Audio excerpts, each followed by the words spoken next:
dark. You kept pushing on, but then you went too far.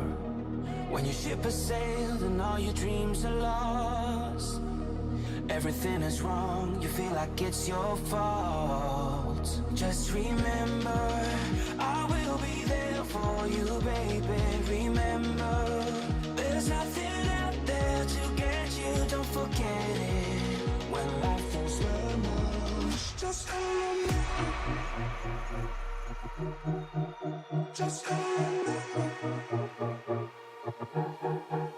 Just hold me.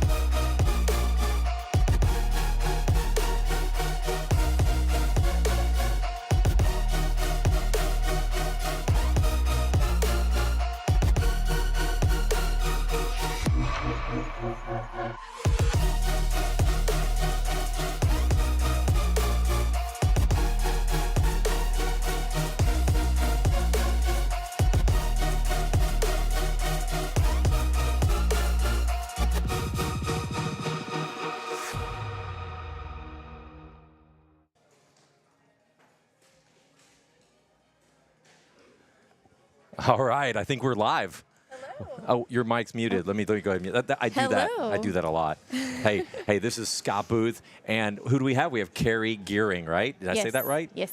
All right. So Carrie and I are going to be broadcasting live all weekend here at Texas Archery and at the Texas Ringer. First major tournament of Texas, I think, right? I think so too. I think so.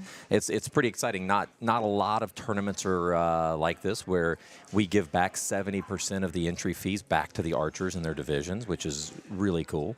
We're giving away roughly $7,000 in cash, and we're giving away over $3,000 in prizes as well. That's amazing. Absolutely amazing. Yeah, Gas Strings really stepped it up in this event. Yes, and we appreciate you, Gas Bowstrings. Gas is giving away a ton of strings. Every youth division that has the top 3 are getting a set of strings from them. Really cool. We also want to shout out to CD Risers. They're paying contingencies on their for the bare bow. So if you're shooting a CD Riser and you're in the top 3, guess what? You're going to get an extra $100. And that division's huge. I mean, they're almost 30, right? Yeah, almost 30, yeah, in those divisions. Really cool. But this is the Texas Ringer. Very unique. It was something that we created about 3 years ago, thinking, let's do something different. Let's make this thing fun, right? And so that's what we're doing. And so we do live coverage. We came up with this new target. So go ahead. Let's zoom in on one of those targets. You can see they don't look like a normal target. The single spot is all blue with a white in the middle. We have the 5 spot. Looks a lot like an NFAA target, but if you zoomed in, you would see that there is no X in the center. It's just a circle, okay? So, Carrie, go ahead and give us the scoring, because you can see down there, like the top left, you can already see that somebody's... scoring on the 5 spot is inside the center ring would be 7. Touching the ring would be 6. Anything in the next ring is 5. And then 4. So that blue ring there is a 4. Outside the blue ring, it is a miss for the 5 spot target. For the single spot, center would be 7. Touching the inner line would be a 6. White is 5, 4, 3, 2. And then anything on the paper is a 1. Yes, outside the circle. That's right. So we've done a few things a little different for this tournament. We went ahead and tried. As I tell everybody, I have a lot of good ideas. Some of them stick, you know.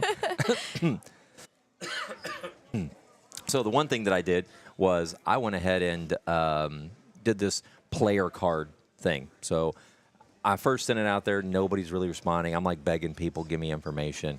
all we want to do is create these player cards with the archers, with a picture, with some of their pertinent information, and you'll see some of this. I think it's a cool idea. Yeah, this weekend. So we have whoever's shooting tonight. We'll zoom in on them, and we'll go ahead and tell you a little bit about the archer. This is stuff that we've not had in the past. We've tried different things on having like cards. They fill out and they give us the information, but it's hard to keep up with. Right. A lot of people don't give you that information. You have to go and beg for it. Nobody just gives it to you. But if you give them a cool graphic, and I can show you what that kind of looks like, player card for 6 p.m.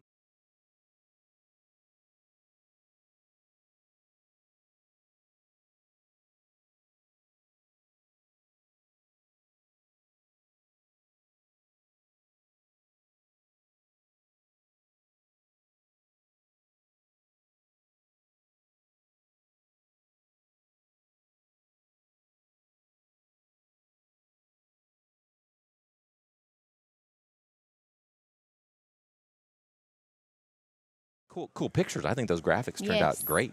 Yes, they did. They took me a lot longer than I thought they would. That very first one, because I kept changing and changing and changing and changing. So let's get back to the archers. I know that nobody wants to see us. So let's see. We can zoom in on right there. So the guy that's drawing back the bow right now. To the left, to the left, to the left. Let's see if I can figure out all of this stuff.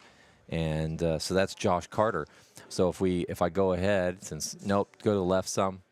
That's Randall right there. Go left, your other left. It's backwards. Yeah, it's backwards. So keep going. Right there you go. There's Josh. So Josh has been, we've known Josh for a couple years now. And so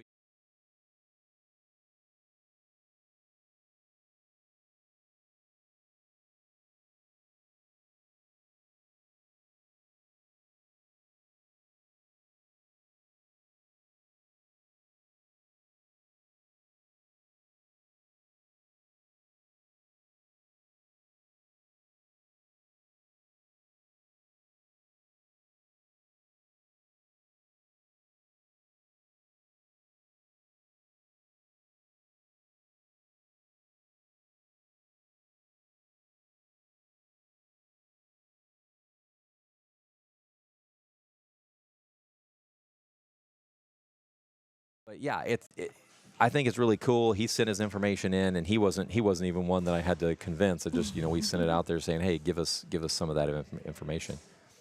Elise Chan right there on the right. That's one of my daughter's friends, and they've been in the community for a long time as well.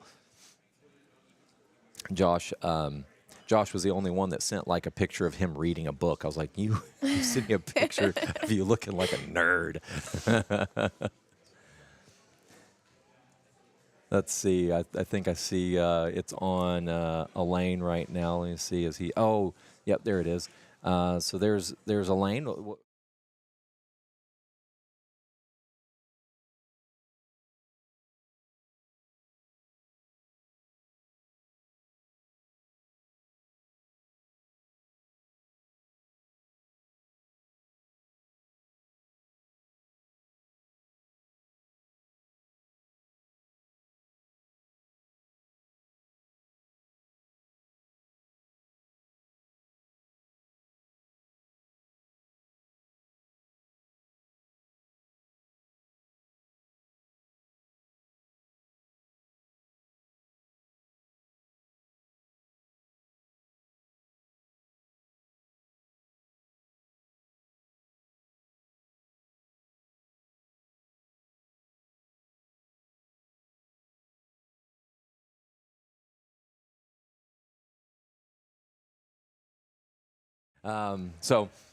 That's some of the stuff that we've asked for from our archers, and I think it's been really good stuff. We are losing sound when we show the cards.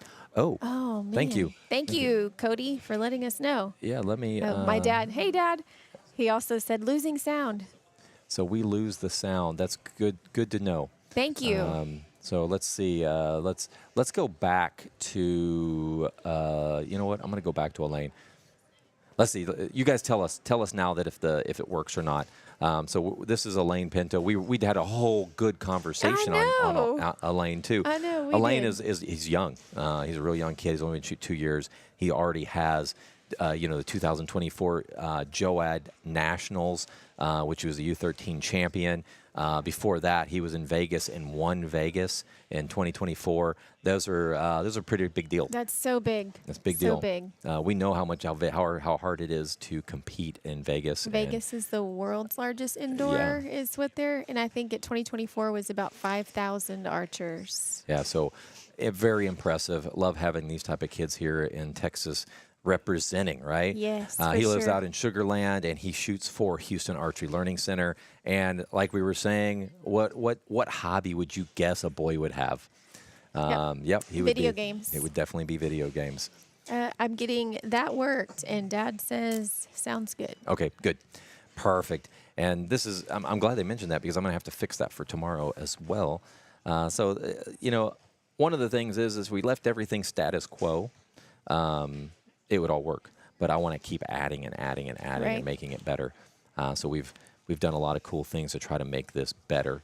And this is Raising an Archer, and Raising an Archer is something that we put together about 3 years ago, and it started as a podcast, and then it went into live coverage, and we've just kind of grown from there. And every year we go ahead and add a little more equipment so that we can continue to broadcast live and show off our youth archers and our adult archers. I think it's one of those things. I know that as a shop, bow hunting is how you keep the doors open, period. For sure. There's no other way to say it. Bow hunting is what keeps your doors open.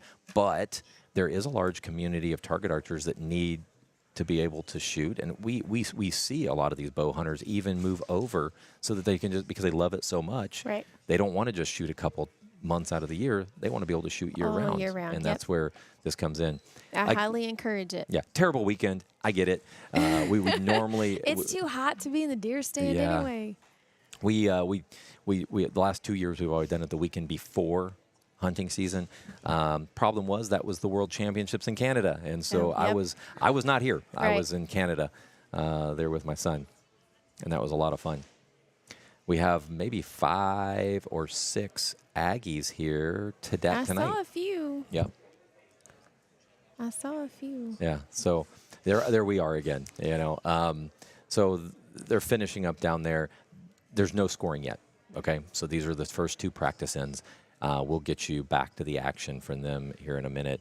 If you want to be able to watch live scores, go to eyesonscore.com. There you'll be able to go to the top. This is live tournaments, and scroll all the way down the bottom because I think there's a bunch of tournaments in there right now that people are running over the weekend. So go all the way down the bottom, click Raising an Archer.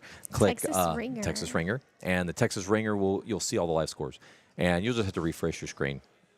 One thing that we're doing is this is the first time we're offering elimination rounds through Eyes on Score, which is really cool. Awesome. We did we've pushed really hard on our developers to get that done. It's done. I say it's done.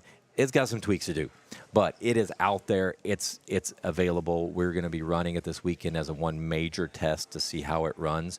The developers are on call through all Sunday. Perfect. So they're gonna those poor guys are gonna be up a lot because they're overseas. Those developers are.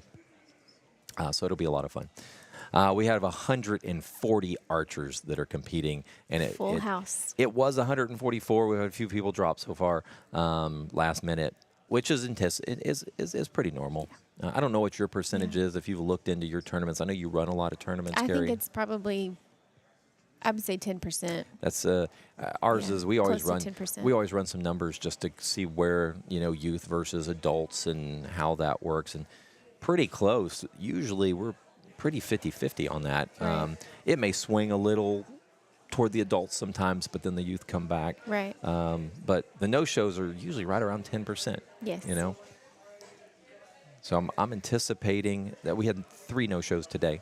So we'll see how tomorrow goes. But that's the percentage is actually better right now. We've got 33 people down there, so 2 no-shows, not bad. I think that we have a lot of hype behind this shoot, so it's going to be a lot of fun. I know it's early in the game, but I'm already excited for next year. I'm already excited for next year. Yeah, one of the ladies that was behind the scenes on this is Robin Rodriguez.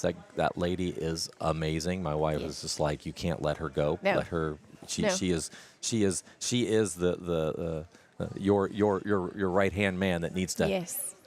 help you manage all this, because she is Yes. so organized and she does such a good job. I mean, such a Yes. good job. And she's a type. My oldest daughter is kind of like her. She loves to be behind the scenes, do all the work, but she doesn't want to be out in the front. You know, she even told us, "Hey, I'm going to the back for a while." But she's done a great job getting a hold of all the right people to get this word out about Yes. this shoot. Yeah. We had our first year we did this. It was right around 80 archers that shot it. Last year we had 108 that shot, and then this year we're at 140. 140. That's amazing growth. And at one point we were at Amazing 140. We actually shut down. Registration stopped because you couldn't register anymore. But then we had a few people drop, and a couple of spots opened up, and people have been dropping and coming. It's typical when you're doing these. You hate that there are spots that open up because there was people that were like, "Oh, I want to do Saturday." Well, Saturday filled up first. And then it filled up. Yeah. Yeah. And they're not going to get to do that now. Are we scoring yet? I think this is going to be the first scoring end. Scoring end.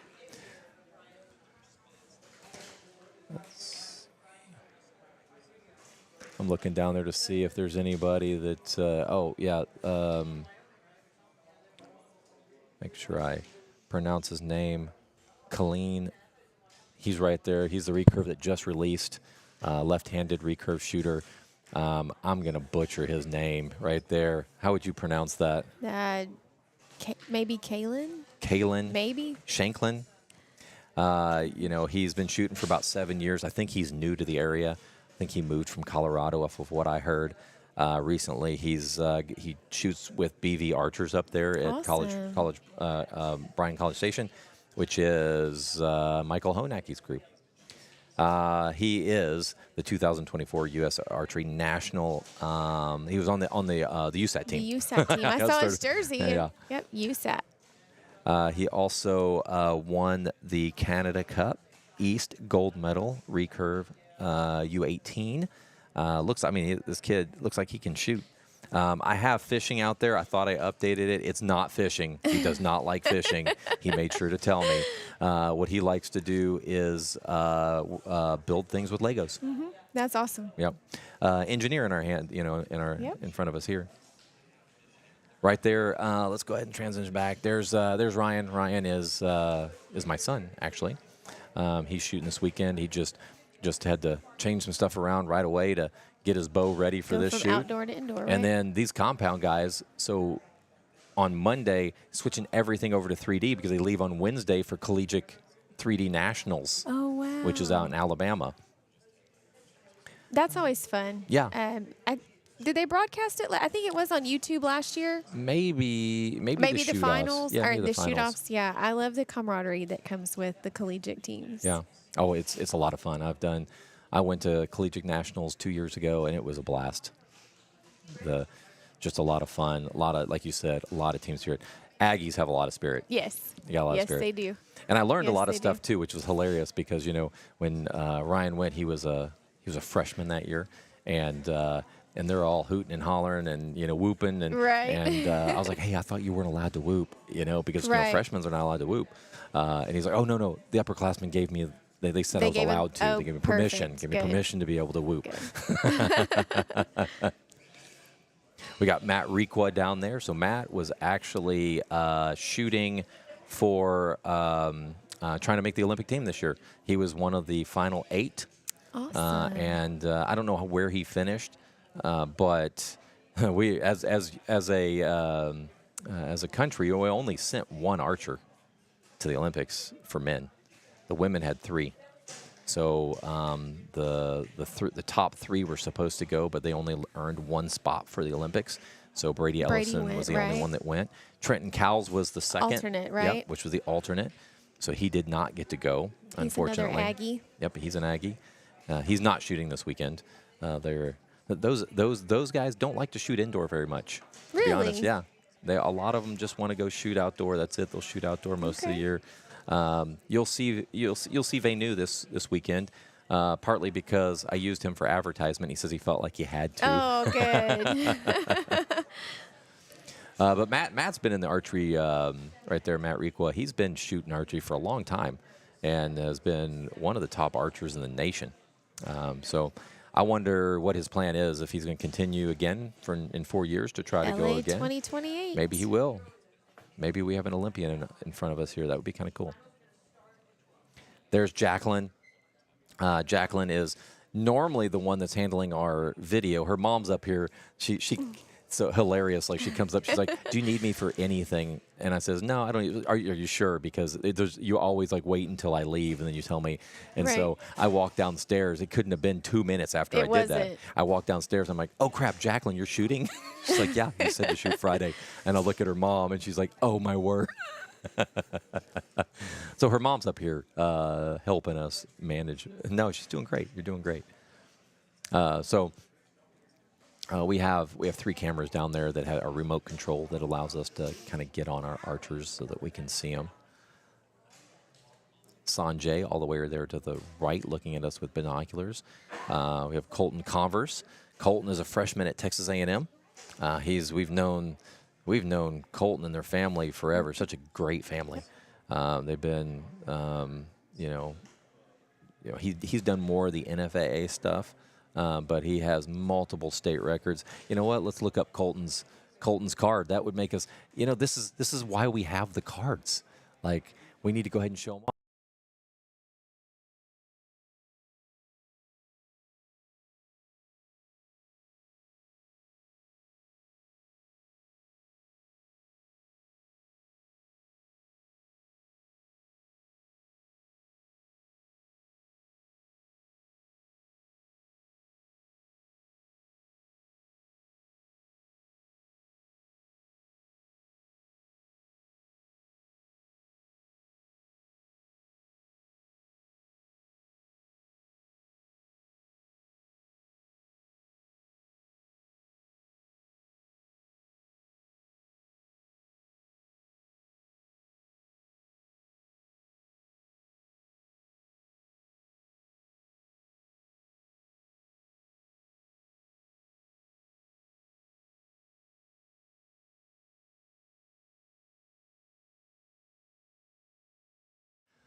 But it's good having these archers. I love having, college students that come and shoot and be a part of it. And I think that's when I first got into the sport, we never really saw many of the Aggies shooting these Right. events, and we're starting to see I think it's the culture's changing a little bit there at Texas A&M, where they're actually shooting a lot more of these shoots, and we're doing our part too, because like for outdoor, they're not going to shoot outdoor after nationals.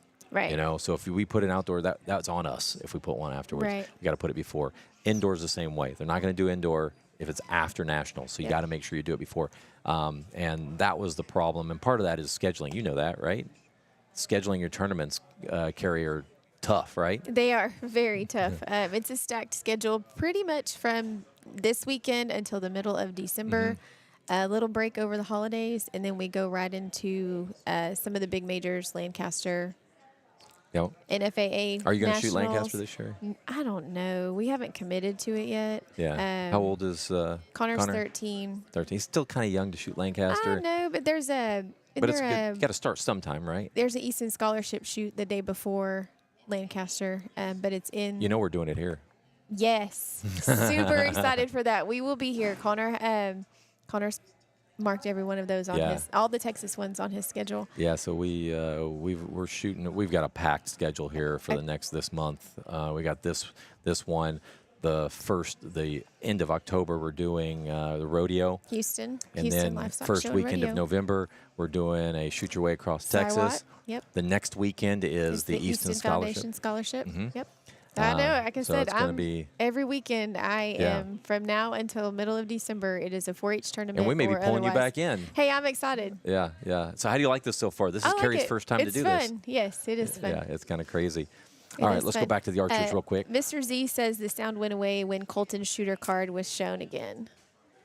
Really? I did good, too. Let me look real quick and see what is going on. I'm gonna, I can hear your. Oh, gosh. Sorry about that. Let me see what's going on with our audio, because there it is. It's added. I don't know why it went away. Oh, I see what I did. I actually killed it. That was my fault. My bad. My bad. I can talk about him again. Now we can do it. Let's go back to Colton real quick. I'm sure you guys can hear us now. This is, we're we're struggling a little bit, I guess, with this audio. We'll have it down by the finals for sure. Yes. All right. Yes. So go ahead. Talk about Colton. Colton Converse is a member of the Texas A&M archery team. Shoots for Darton Archery and Archery Outfitters International in Corpus Christi, Texas. Shooting for 9 years. Lives in the area of Portland, Texas, down by Corpus. He is the 2023 Texas ASA State Champion in the Known 50. 2022 Texas ASA Shooter of the Year, young adult. He holds 7 TFAA state field records, and his hobbies include archery and studying. All right. There we go. Hopefully you guys heard us that time. Like, we'll get this down. I see what I did, though. But we're back to action. We had the first scoring end. I'm going to go ahead and take a look here real quick. I need to pull up the app and see where we are on scores, see how everybody's doing. The one thing that's coveted here, and I need to get a stamp for it, but everybody wants to shoot above a 400. That's the goal. It's a 420. When I first was trying to come up with a name for this tournament, I called it the Texas 420. Oh, gosh, Scott. And, I wasn't really thinking. I never called it that. I was just coming up with names. That was one of the names I came up with, and everybody made fun of me forever over that one. Of course, the 420, so everybody thought that was Lizzie, hilarious. hi, fam. I wish I was there. I miss you. We miss you too, Lizzie. Sad to see that you couldn't be here with us this weekend. I know that she had told me that she was trying to work it out, but just couldn't. All right, I was not prepared for this, so let me go ahead and pull up this time slot, and we'll see where we are on scores. Adam, so the top score that you can get is, what's 7 times 5? 35. Perfect.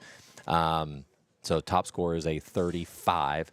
Connor for 17U, which is a huge group, by the way. It is. Man, that was pretty cool to see. That's where Texas Texas Best is what I call it. They're in that 17U group, guys. Yeah, they were hard. There was I kept putting posts out, but I was being for real. Like that's going to be a tough group.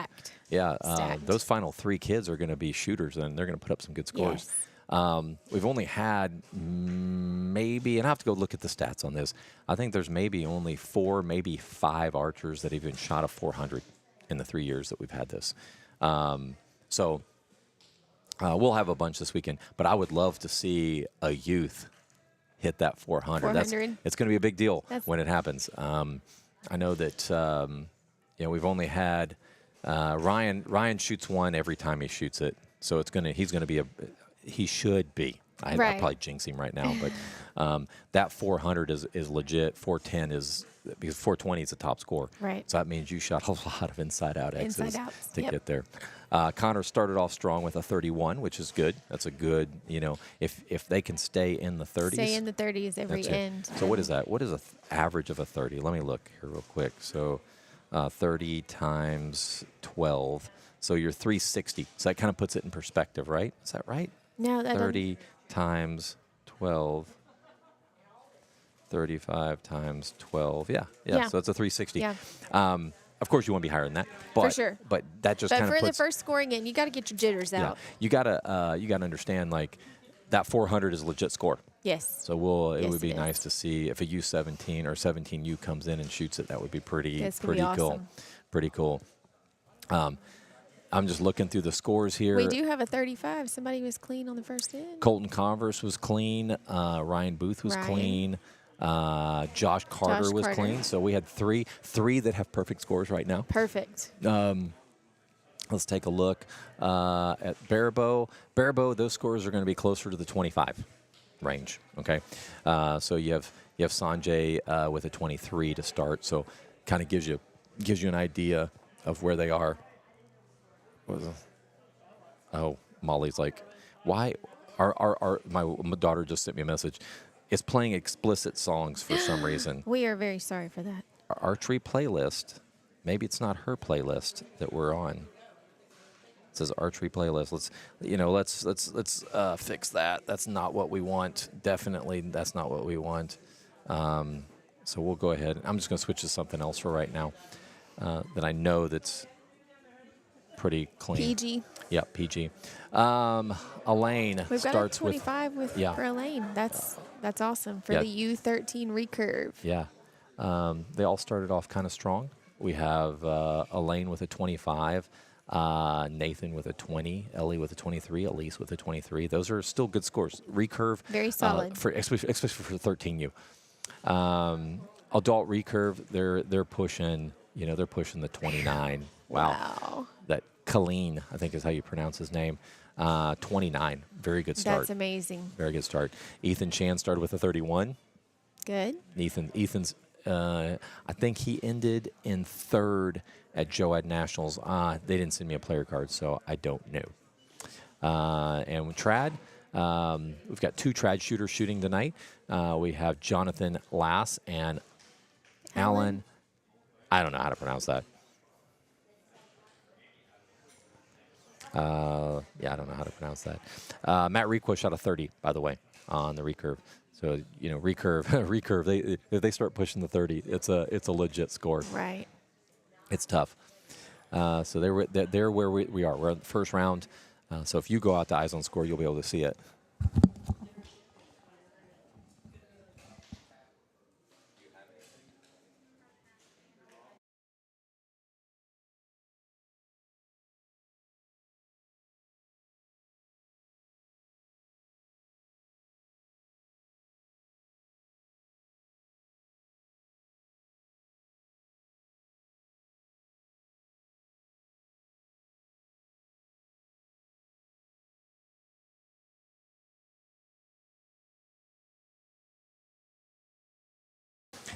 Yeah, one thing about doing live coverage, your kids don't care. they just come up, hey, I'm hungry. Like, really? Like, she's like, I ate 2 bites. Like, oh, I'm going to kill her. She wears me out. That one's going to wear me out. Well, getting them to even stop to eat is something, too, is what I found. Yeah. Just take a break and eat. That was something that we learned. I'm glad you brought that up because Ryan, as a young archer, he would start getting frustrated, and I would realize, hey, he needs to eat. He would refuse to eat. Yep. Not hungry. Going through that right now. Not hungry. And so we ended up having to make a deal with him, saying like, if we ever say you need to stop and eat, you stop and eat, and he had to, we worked a deal with him, and that was the deal. And so he knew he had to stop and eat. And you know what? I don't know if it was even the food, just him stepping away for like 5 minutes, taking a few bites, just changed his whole personality of shooting. There's Connor right there. Connor right there. Let's go ahead. Let me pull up Connor's card. Let me I didn't find turn in it. any stats, I don't think, but I think I made him up. I think you did. Oh, he's not. I don't have him on my list. Okay. Let me see. When was he supposed to shoot? When was he supposed to shoot? Tomorrow at 1. At 1. Mm-hmm. You know what? Let me add, while I'm thinking about it, let me go ahead and add the audio for these. That was, so I didn't have the audio added, so let me go ahead and add those. I can find Connor here. They don't put them in alphabetical order. That's great. Right there. Oh, right there. There it is. So we saw Connor. This is Carrie's daughter. This is Carrie's daughter. No, Carrie's son. Go ahead. I know you know the stats better than I do. Connor shoots for South Texas Joad, shooting for 8 years. That's crazy. But yes, he's had a bow in his hand since he was 3. So 8 years, not 4. Nope, 8 years, not 4. So I may have not put everybody's But information in grade.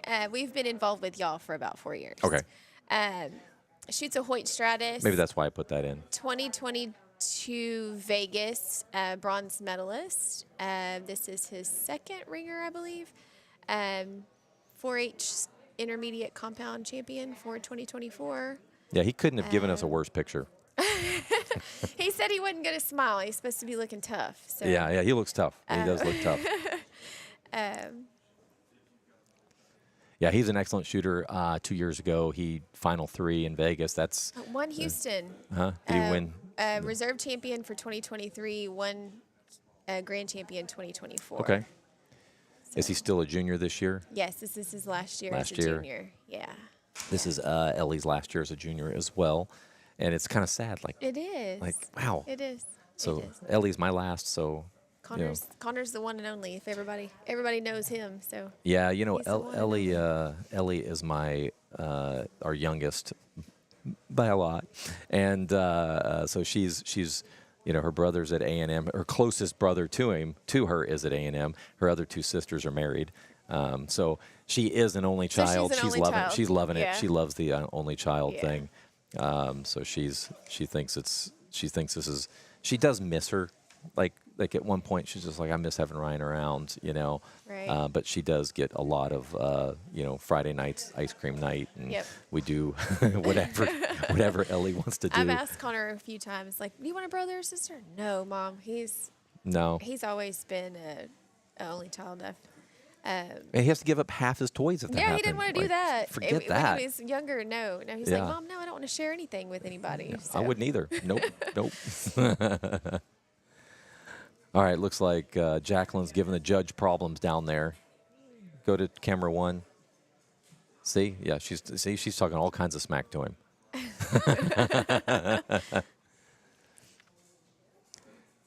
All right, let's go ahead and see. Miss Ochoa says, hi, archery family. We miss seeing y'all. We miss you guys We miss too. you too. We did get to visit with Aaron for a little while earlier. It was been, good to see him. Yeah. Connor shot another 31. I can do the math. It's Perfect. 31-31, which 31-31. is perfect. Adam Shackelford with a 57. The one thing with the ringer is that 7 really is kind of a game changer. Ooh, it is. It is. What's Connor's thoughts on? And I'll explain the thoughts I've gotten over the years from the ringer. But what is Connor's thought? Because he's a compound shooter. What does he Right. think? He has a lot of fun here. That 7 ring is elusive for a little while, I Yeah. think, until he punches one there, and then he shoots fat arrows. So then he's got something to aim for. Yep. We had one kid that always shot 5 spots, but when she showed up, she ended up winning the ringer. She went to a single spot and went with micros, Yes. and she killed it. Yes, she did. Nadia, Killed- right? Yep, Nadia Prophet. Yep. We might see some of that strategy again today or this over the weekend. Yeah, there is a strategy to the shoot. Like normal indoor, there's not a strategy. The strategy is hit the center. Right. Right. Every time. Hit the center, get a line. Well, guess what? This one changes it a little bit. Yep. If you touch the line, you lose a point. -1. Yep. And that's only on the 7. And compounders, they feel like if they don't get a 35, they've lost. They've dropped points. Yes. Yep. So we had Toby Ragsdale here. Just recently was entered into the TFAA Hall of Fame, which was cool. Toby, he shot, and then he came up here and did live coverage with me. And he said, this is the only shoot that I felt like I killed it down there. I walked down there, and all 5 of my arrows are touching the line. 6. And I Oh, lost 5 no. points, Yep. even though every one of them was in the center. was technically in. Yep.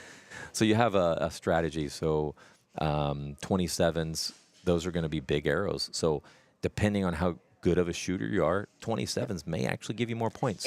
You catches those 6s. It kind of depends. Connor and one of his buddies over practice the last few weeks have been running some not so scientific trials.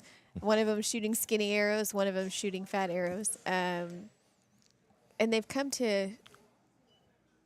It kind of just depends. It all depends on the archer that day. And I think that both times that they've really scored against each other, they have both ended up tied. Yeah. So one guy shoots skinnies, one guy shoots the 20. Connor's shooting 23s, not 27s. But but they end up tied. So it just depends on it's anybody's game, you know. And I will give you. I'm going to look at the scores real quick. This is the first time Ryan's shot skinnies. He's always shot his 23s Okay. in it because he felt like he shot with both and he came up with the same score. So sometimes he would Right. catch a line and then Catch a line sometimes he and it's wouldn't. minus So it was one, almost and if- it was yeah. almost a wash. Right. The 27s are just too big. For those, I think for our Right. kids, they're just too big Yes. because they're going to hit the center and barely cuts that line, and guess what? Right. They lose a point. Right.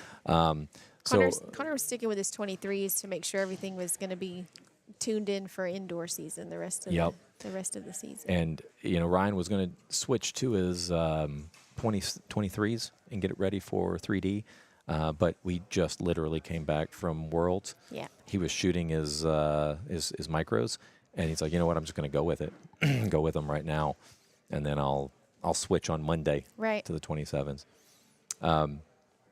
Let's see. So if we look at the ringer, so our last ringer, this is, let's see, the last ringer. What was that? Oh, we got a problem with one of the cameras. I Hold on. see it. It's lost its.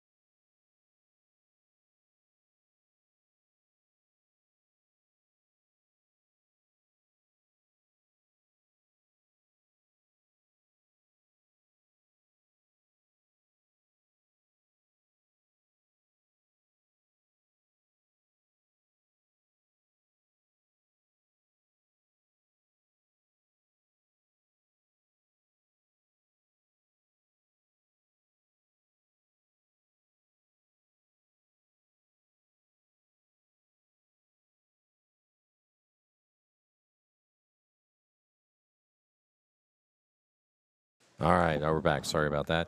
One of the cameras was acting a little crazy, so we're rebooting it.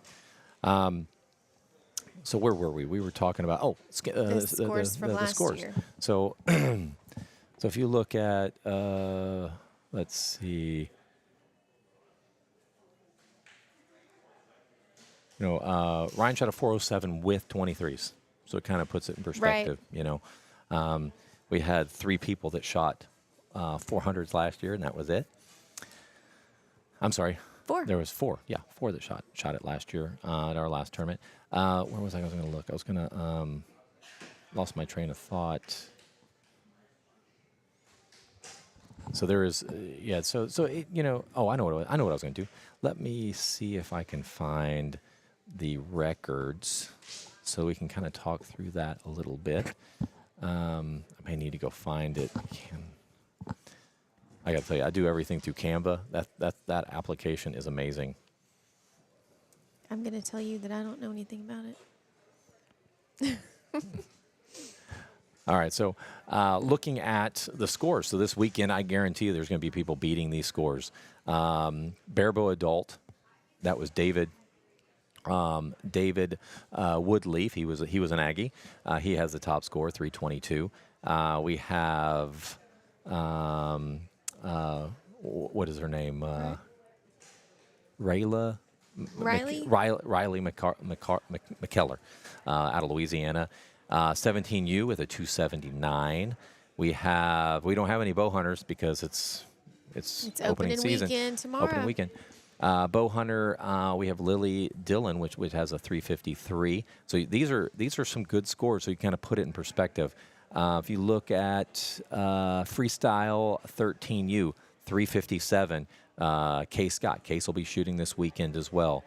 17U would be Wyatt Dorcas, which is 394. He's not shooting this weekend, but those are some pretty good scores. Those will both be real good this year in the freestyle. Trad will be interesting because Trad will be there's like 30 some Trad shooters, and I know it is the top paid division here is Trad. Yep. So such a cool thing to have so many Trad shooters. We're going to be shooting barebow and trad at the beginning of the day on Sunday, beginning of the afternoon, mainly because they've got to catch flights out of here. Yep. We have people flying in. I can't remember exactly all the Florida, places. Carolinas, Arkansas, Iowa, New York. Somebody's flying. Was it New York? Yeah, I think New York. I'll have to ask Robin. Yeah, so Robin has the list. So, we have records, which I think is cool. I think that I think it's something that, if you're going to have a big tournament, you got to have some records to beat because people like to beat records. Next year we need to have a furthest traveled. Yes. Just a trophy, or a side pot or something like that. Furthest traveled. So you see Sabrina Harrigan there on the left. Yep. Sabrina is a 2-time national champion barebow. She held a world record at one point. So Wow. pretty cool. So like I said, we've got some really good shooters. There's my son that just lifts his Molly. arm, and Molly, my daughter, one of my daughters. You can't tell between Ellie and her. And there are 10 years between the two of them. Really? Yep. So Molly's 24. Ellie's 13. Yep. So it's a little, they're about 10 and a half years apart. There's Jason from Victoria, Texas, or STX, Which one? in the STX jersey. Oh, there. Yep, there it is. I was looking at the kid. And the thing with our app, which I think is pretty cool, we went to when we were building this app for Eyes on Score, I went to a movie theater and I got to pick my seat. And I'm like, and you know what? I got to pick my seat because I ordered early. Right. And I'm like, you know what? We should add that. And so I called our developers and said, I want to do this. And I'm sure every time I call our developers, they got to roll their eyes. Right. But we give the archer the option. If you want to sign up early, you can pick your spot on the bail. You reserve your spot. And so that's what we did. We had you reserve your spot. So everybody that came in late, they didn't have a lot of choices. Nope. They just had to pick it's what was there. awesome. Connor's left-handed, and he didn't want to face the wall. So you sign up so early so you Yep. can get a spot. We have, and it's funny because we have several lefties that do not, they want that left side. Probably because of there's no distraction. Mm-hmm. But Connor prefers to have somebody in front of him because going. When you shoot archery, most places you don't get to pick your bail, and so Yep. you don't get to pick against the wall. So we just broke him of that early. Said, well, just get over it. Somebody's gonna be standing next to you. Yeah. Stare him down. Yep. But yeah, it allows you to pick your lane. But then there's sometimes too different ranges, different lighting, depending on where you're at. Lighting on the here bill. is really good. Yes, it is. It is. If I had to say, it's probably one of the best. Yep, Best I think it is. I think it's one of the best. Then the archers appreciate that too. yeah. They can see They can see. downrange. The far right, it doesn't matter how good you do the lighting. It's going to be a little darker on the sides, just a little bit. Right. But it's not that bad in here. No. You've got a pretty good view. I'd say probably the worst spot is bail 9, in my opinion, if you're going to be looking at the bails. Let's go back to the archers, and I'll look at scores here and just see where we are. And I haven't told you everybody's scores. Okay, let me go ahead and refresh so I can see what we've got here. So Connor is at 92, so he's shooting pretty strong. 31, end 31, of the third 30. End of the third end. Yep, third end. We've got some good scores from Adam Shackelford, which is right behind him. Colton Converse is sitting at 104. Ryan is sitting at 105 for the open. What is it? Compound. The Compound freestyle adult. compound adult open. So we don't have a difference between male and female Right. here.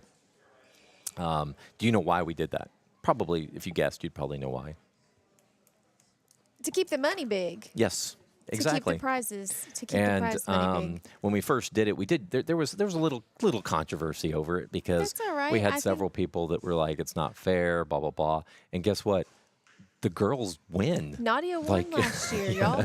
Nadia won last year. We had, I don't even know what the numbers were. I think half the divisions had females win it. Recurve female won it. Like the on compound, Nadia won it. Right. Like So at 20 yards, yeah, I mean, there could be some differences between male and female, but right now our tournament's not big enough. So, No. you know, if you have 3, the girls, you know, I talked to a few of them. They're like, I want to shoot because there's like 15 guys and Right. 5 I girls. mean, that's a challenge for them. Let's put And- some ladies on the podium. and they won a lot more money that way. Right. Got a gnat in my face. So, you know, we did that mainly because of money, be able to put the divisions together. Also, when you've run a tournament, how many divisions are there? And it Too many gets sometimes. almost overwhelming. Too many sometimes. I'm yeah. a 4-H coach, and I run the 4-H tournament. And Yeah. Yes. And like you too got many it, you know, sometimes. having all the different divisions, we want to do shoot-offs, so that makes it a problem to be able to do that. If you have too many divisions, I ended up we've played around. If you go look, you'll see I did the records because we were consistent we were going to move forward consistently, and some of the divisions we could put in there as for records and things like that because. You were the one that came to me and said, "Hey, we should have a 13U division." 13U, yes. I smooth. You know, everyone speak amongst yourselves. We have 17U, and we just had everybody go into it. And really, the main reason was shoot-offs. How do we do Right. the timing? We didn't know. We hadn't actually run through it, so we didn't know what it would be like to add them. Time went really good the one year. You came to us and said, I think that you guys should look at the 13U. And I was like, you know what? We'll try it this year and see how many signed up. We had a It was a decent, good- it was a yeah, decent amount of good number. 13Us. This year's even stronger. You know, Yep. the unfortunate thing is we're going to have to, unless we look at a new location, some of the divisions we may have to start weaning out some of the divisions. I don't know what that looks like, or if we will, we may not. We may not do that. Right. But we have to be able to fit in everybody into the, you know, do the Into the eliminations, facility, yes. get it done in one day. That is hard. That is really hard Yes. to do.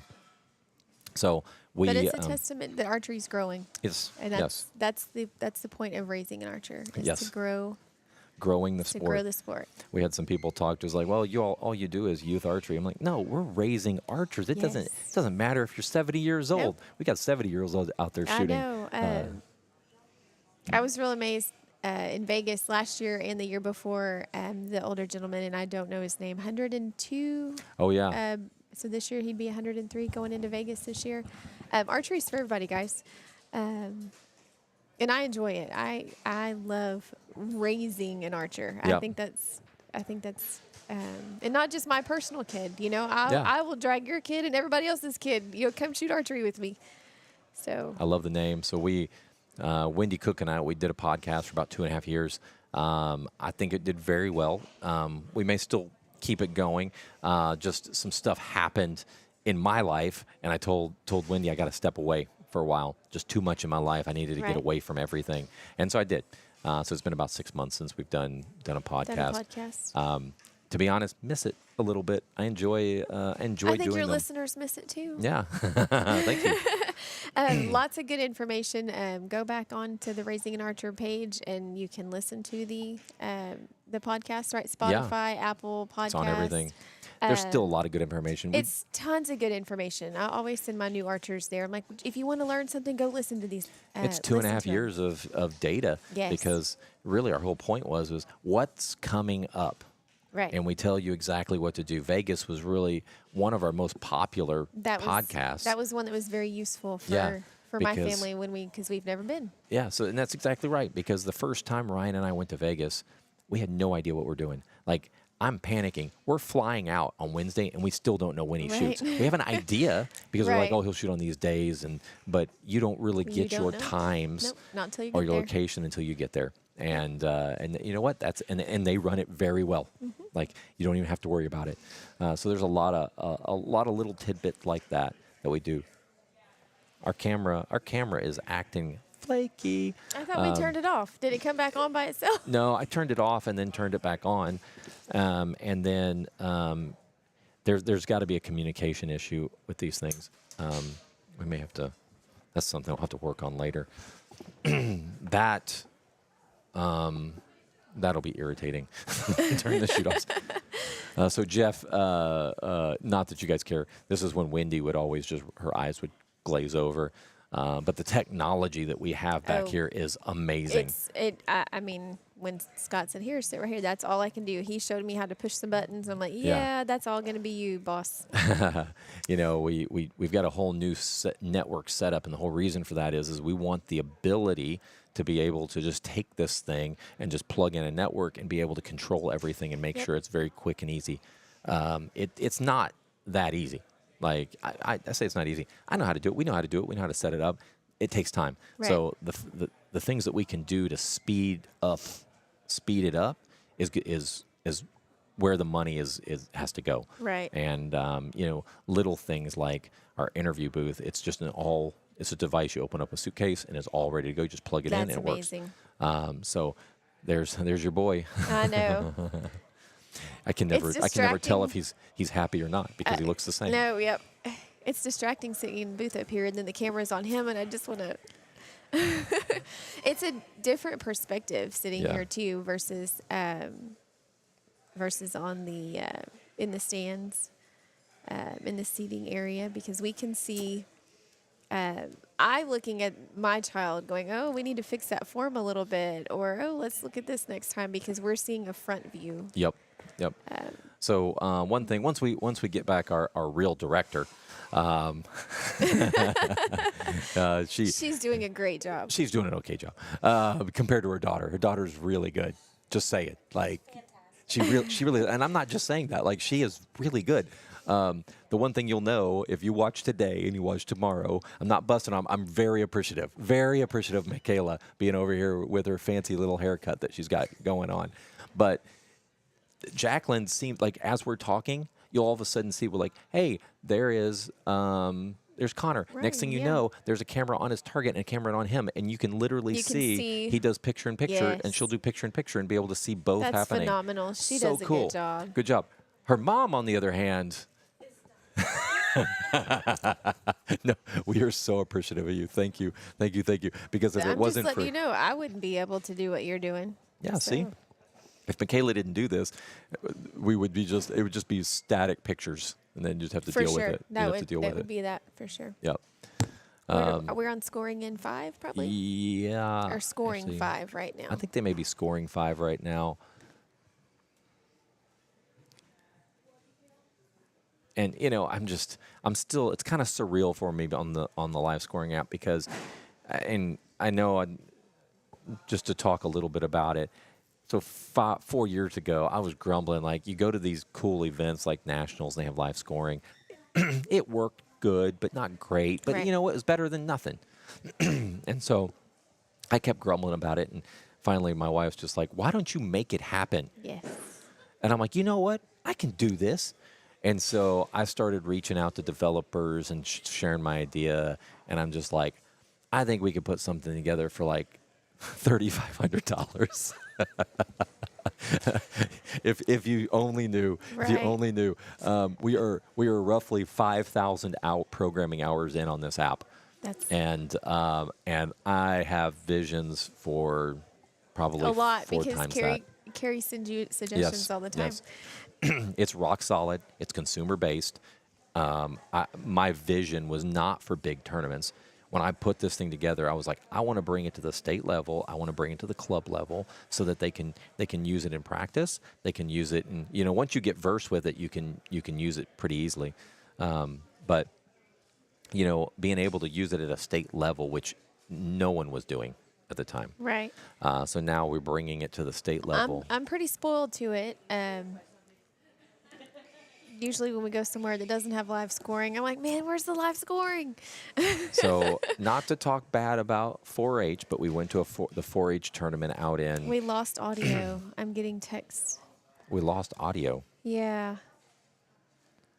Mr. Z called me and my dad texted me, lost audio. Can we get on Facebook or YouTube? Can somebody give me a comment that you guys can hear us?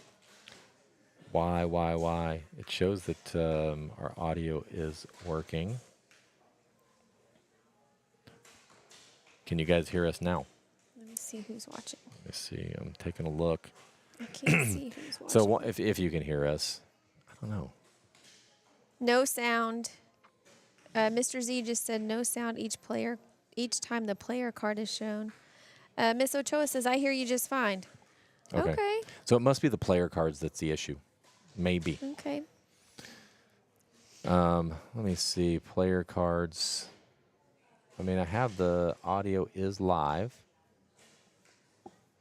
Well, we'll have to play with that. That'll be something we'll have to test and work Each time later. the shooter card is shown, sound is lost. All right, Mr. Z.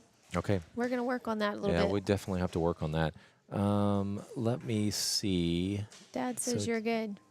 I love it, y'all. Yeah. Raising an archer, my dad is all the way in Cuero, Texas right now, and he can listen in and he can watch.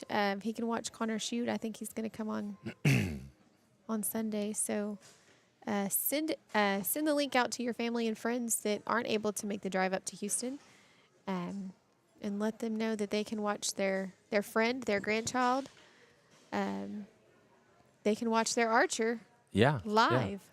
Hopefully you guys can hear us. I'm getting everything it says loud and clear. Okay, so, good. Okay, we're good. Good. We're good.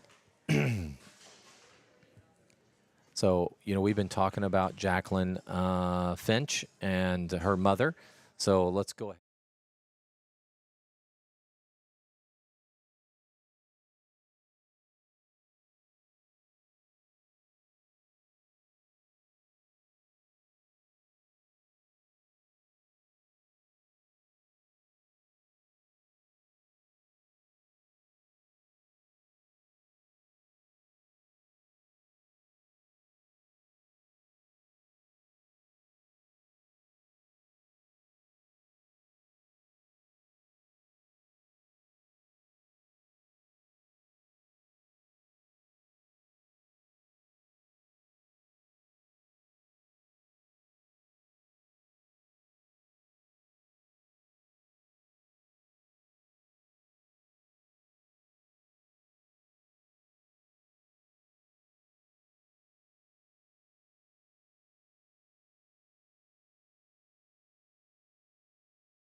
Again, nobody heard me talk about Jacqueline. So the audio, for some reason, the audio keeps turning off on me.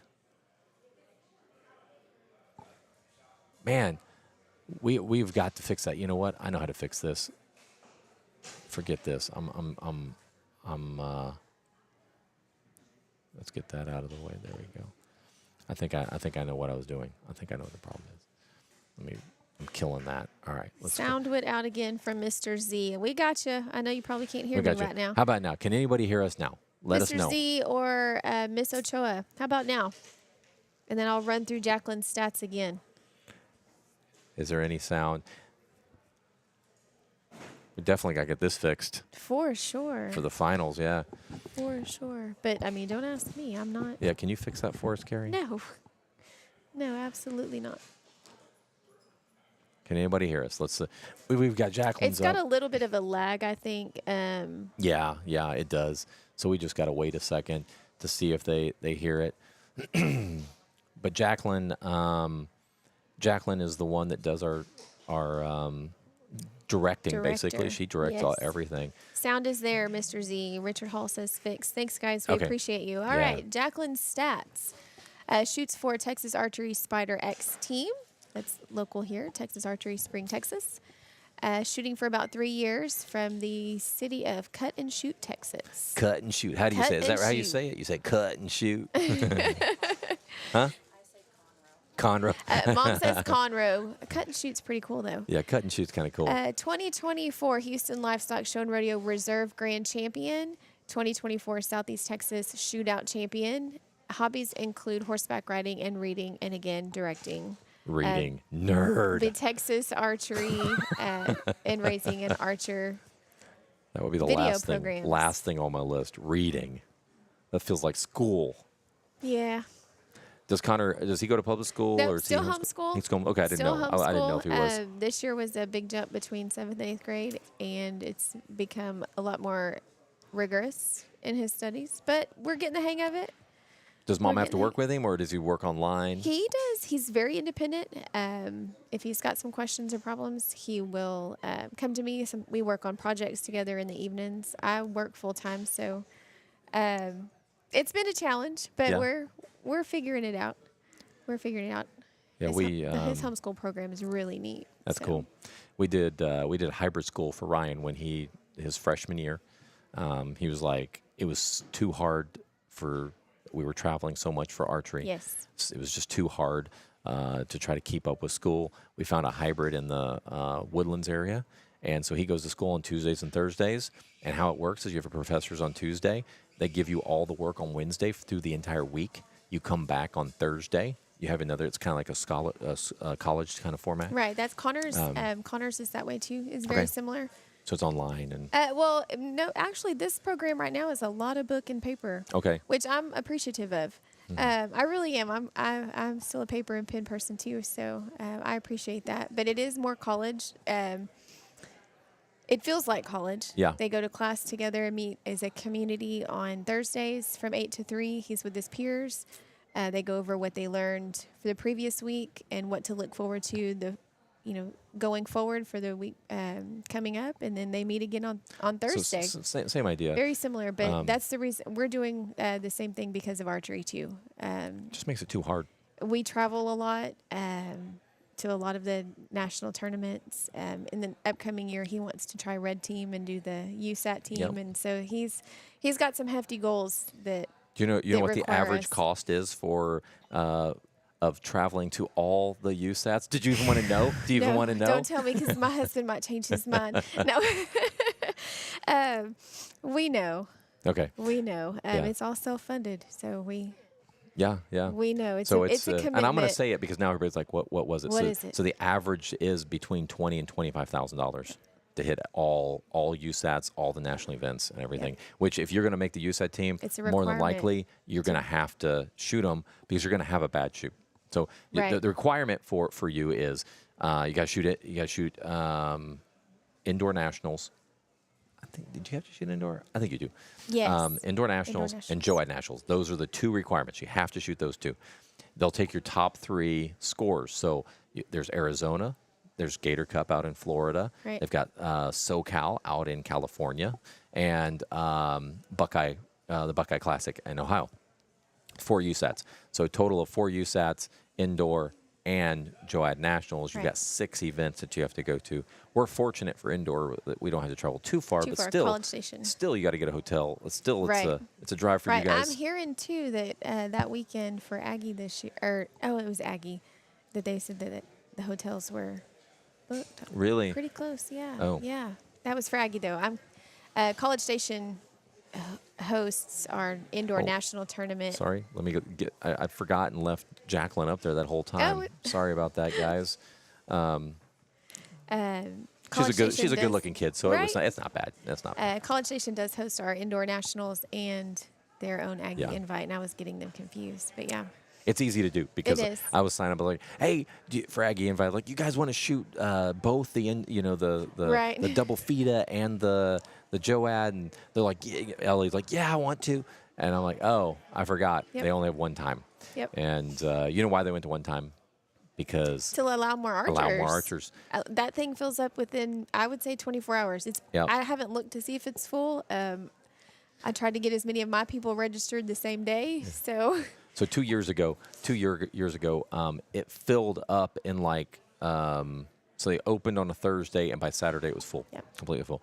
And I was talking to Lorinda, and she was like, "Do you know the sad part is?" She's like, half our Aggies didn't get signed up because they didn't realize that that it was going to fill up that fast, and it was unannounced.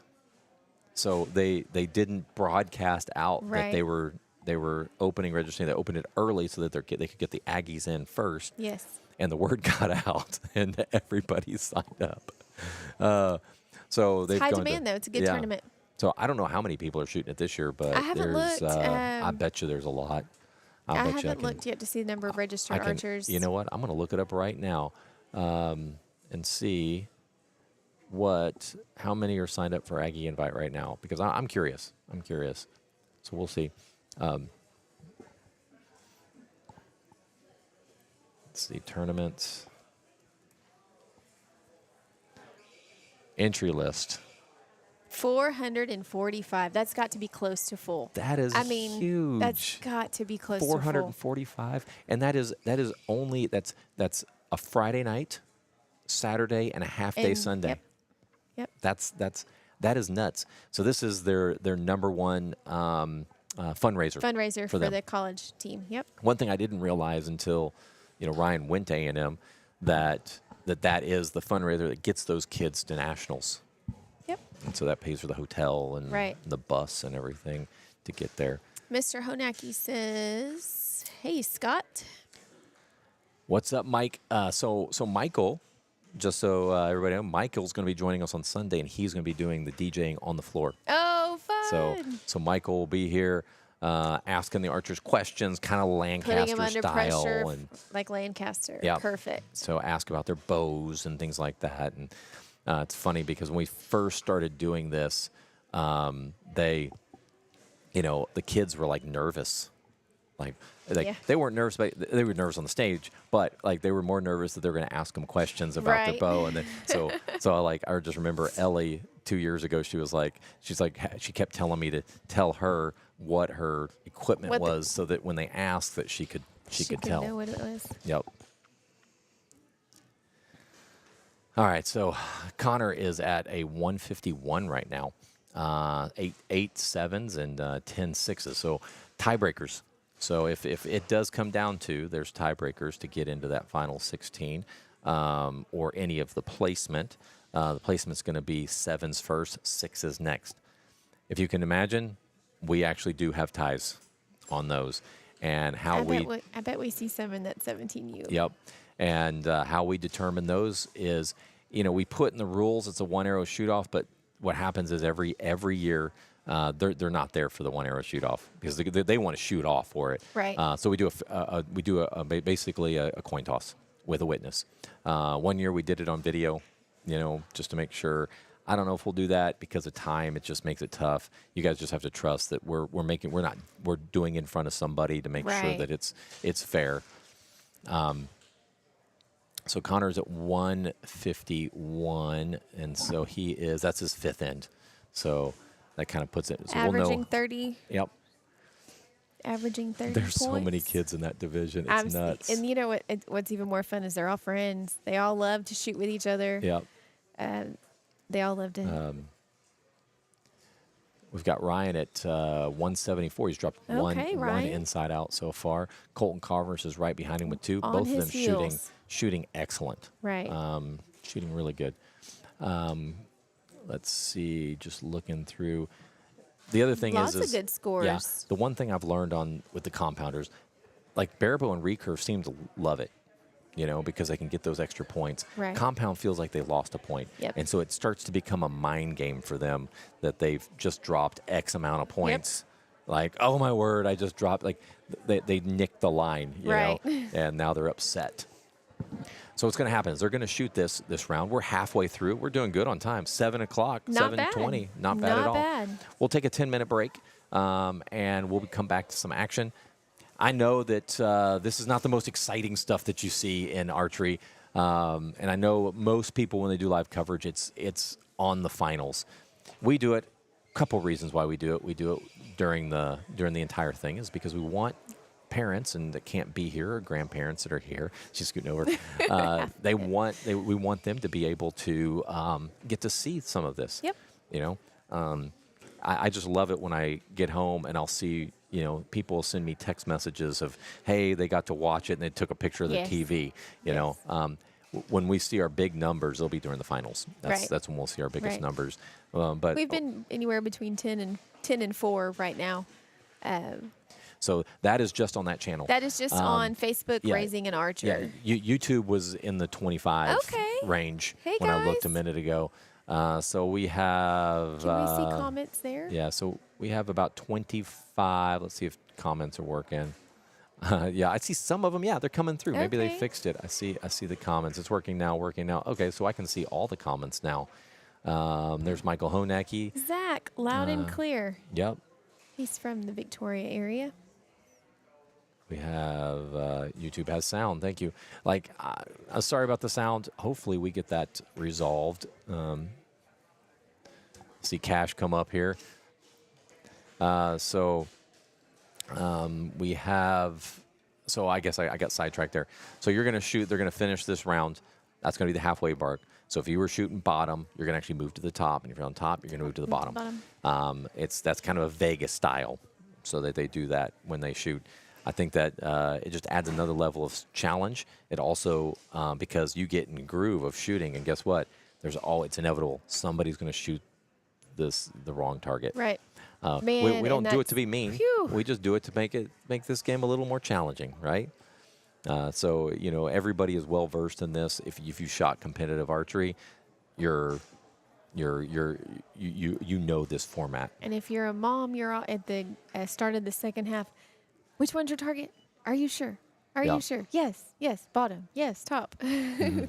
Always reassuring your kid that. So you're going to be stressed out when we shoot this next Nah, round? No, I'll be all right. Okay, good.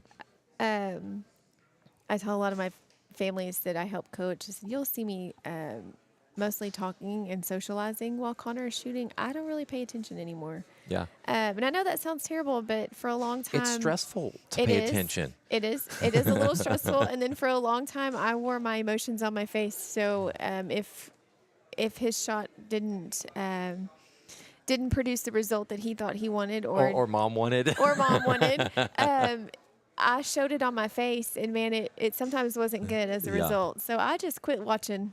Yeah, it's. I pay attention a little bit, but I don't. One thing I tell our parents is, and you're a coach, you know this, but I'm just saying you can't want it more than them. No, absolutely When not. that happens, it becomes unfun. Yep. At that point. Yep. And that's really what it comes down to is your expectations are higher than theirs. Yep. And then that puts so much pressure on So now them. my expectations is to see all the moms and dads that I don't get to socialize with very often. Right. Well, thank you I for let joining him us. do This is his going to be a fun weekend, love I it. think. I love it. The nerves have worn off now. Yeah, so yeah. I'm- You're talking more now. You're I'm feeling a pretty little more. relaxed, Yeah. yeah. What are you drinking over there? Coca-Cola from the Burger King. Oh, okay. I thought maybe just you Nope. being more relaxed. I was No, just wondering what was in there. No, I was nervous at first, but now it's no big deal. Ivy's watching. Ivy Gonzalez, he'll be Ivy coming out. It'll be Gonzalez. so good to see Ivy I next know, week or man, next week, he's- tomorrow. Why did I say tomorrow. next week. I keep thinking this tournament is next week, and, Right. and now it's It's here. here. It's It's here. here. It's here. It's We haven't been- seen Ivy in a little while. I know. It's been a long year for a lot of people, and I know it's he moved away, and we're missing him, so we're ready for him to come back and see him. So I was got really to see happy him. to He see moved a him. little closer to us. so Yeah. I got to see him for a little while. Ivy's one of my favorite. There's a good picture. Brandon, he is a sophomore at Texas A&M. House full of Aggies today. We got a good number of Aggies. Are they playing in town this week? I don't know. Because we just flew in. Like I have been Oh. going and going. I haven't even looked at anything since I've gotten back. Yeah, it was a long trip. We were in Canada for 10 days. It's a long trip. It is a long trip. Long trip. But it was beautiful. The pictures. It were was beautiful. We had such a good time. Mr. Hall asked, "How's Clifton shooting?" Clifton. Let's take a look. Is Clifton shooting? Oh, let me.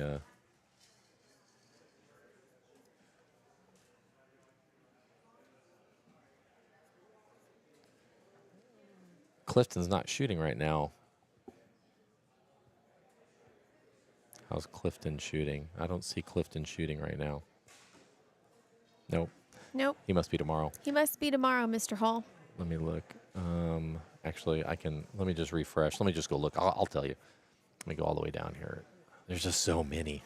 Hey, that's what you wanted. 140. Clifton shoots 5 o'clock tomorrow. 5 o'clock tomorrow, Mr. Hall. 5 p.m. tomorrow for There Clifton. you go. There you go. All of that information can be found on Eyes on Score. Yep.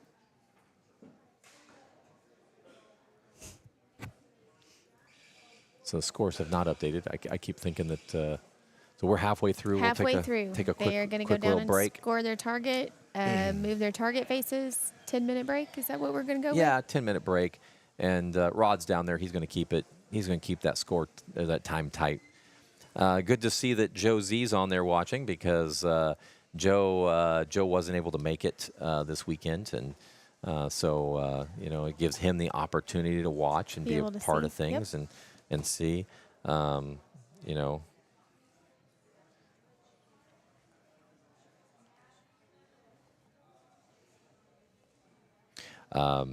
Yeah, they're asking, can they switch their target face, switch target type in the middle of the shoot? And I say yes. Yes, that's what we talked about earlier. So I need to make sure. I do need to make sure that that's in the rules.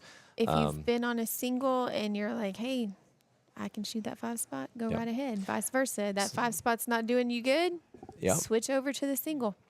Yep. I'm good with it. My tournament, my rules. Right? That's how we can do it. I think that there are some organizations that allow you to go from a single spot to a 5, but they don't let you go from a 5 or a 3 to a 3 1. to the single, yep. Single. Here, I don't see. Who cares? Like, Yeah. if you want to go with the single, go with the single. It doesn't matter because the bales or the papers are square. Doesn't matter. Right. We're not doing or what is it, vertical? The vertical spot. Which causes an issue, like where you can't do that. So Right. it really doesn't matter.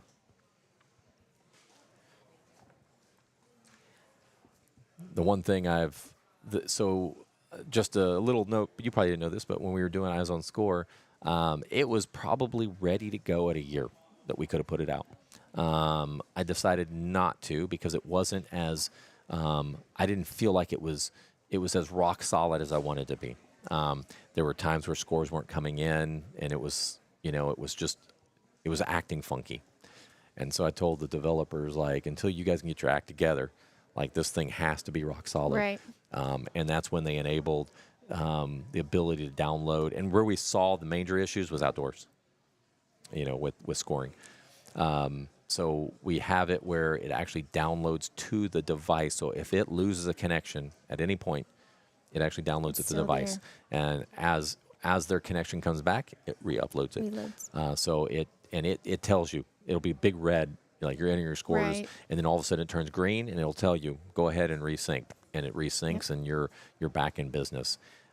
For field, that works great because they go down to a valley, they come back out, scores come right back. So we worked for about 2 years to get that thing right.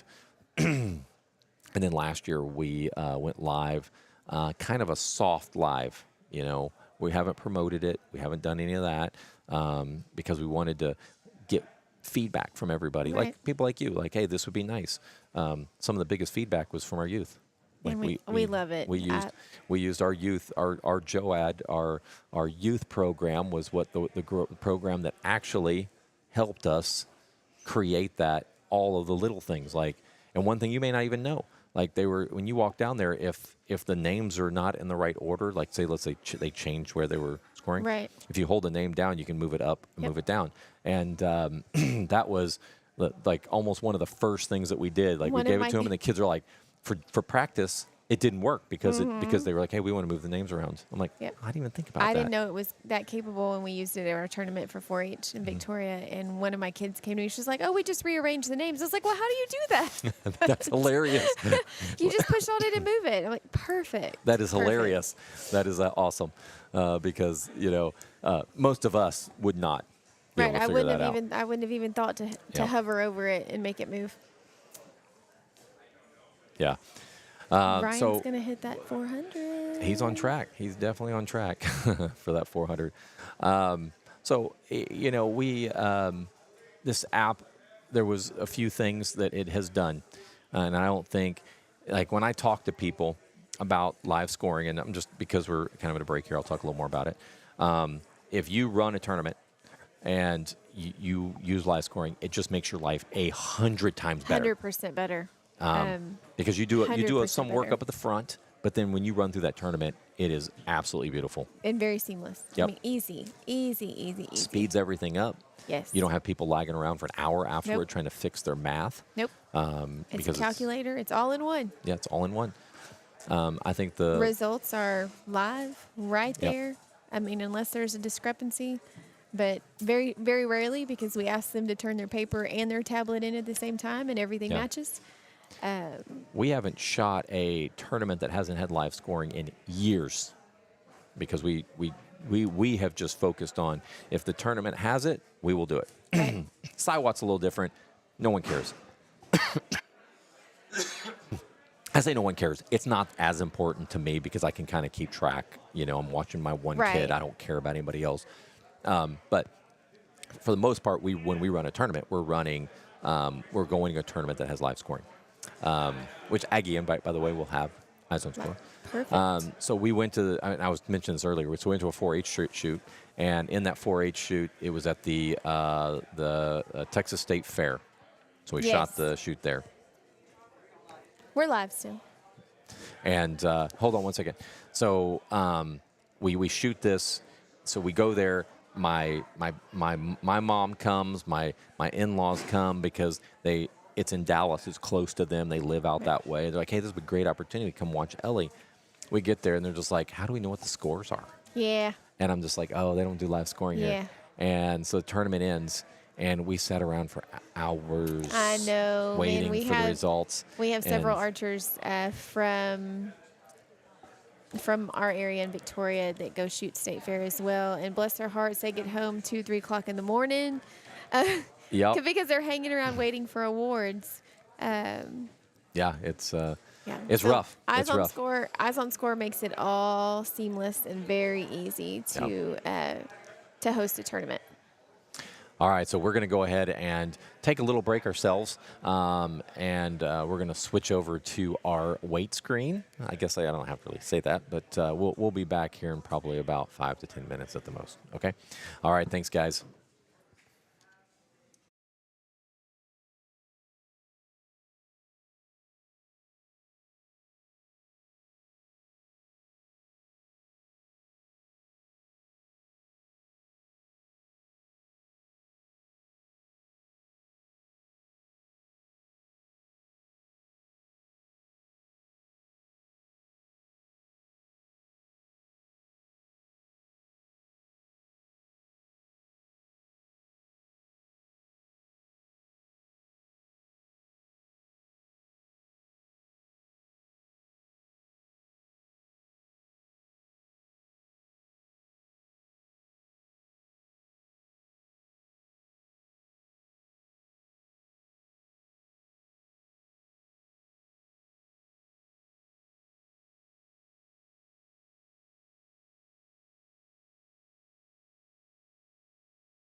Round one. DJ Debs versus the obstacles of life. Fight! I guess we got to unmute ourselves. I can't hear anything. Can you hear anything? Hello, I hear you. You hear me? Oh, I hit the wrong button. There we go. What am I doing here? There we go. Oh, Hello. I got a little. Yep. I got a little crazy on the buttons there. There's a lot of buttons back here, though. There are. Welcome back. We are in the second half of the Texas Ringer. We are so excited to be here. This really is a. They got camera on I'm us. sorry, guys. I was replying to somebody. Somebody's looking. She's like a teenager. Like, see what I have to deal with? No, Like, no. Somebody's keep her off the phone. replying that they can't find me on YouTube. What? Nope. You don't have to subscribe or need YouTube No. TV. You just go to the YouTube app and type in Raising an Archer in the search bar. Yeah, if you have Amazon TV or anything like that, just go to YouTube and look up Raising an Archer, and you will find us. And you'll be on your big screen TV looking at us. Yep. Well, maybe not us, but looking at the archers. Looking at the archers. There's Cheney. I don't know if you've ever met Cheney. We've known Cheney. She's the one here in the maroon, Texas Okay. A&M. She's also a junior at Texas A&M. There's SK. SK is a sophomore at Texas A&M, And a Barabo. Victoria native. She was part of our JOAD program yep, for several she's- years before She's an excellent shooter. graduating off to Texas Did you know A&M. that she made the USAT team this year? I did not. Congratulations, SK. Yeah, so she Way made to go. She made the I think she made the USAT team. Yeah, she did. She U21. She's still young. And Connor Gehring got an arrow off with just a few minutes or a few seconds seconds left. So the USAT. We talked about that earlier. It is a lot of work to go through all that. Big and commitment. big commitment to go commitment. through it, and there's no guarantee that No. you'll make the team. Nope. Top 5 make it.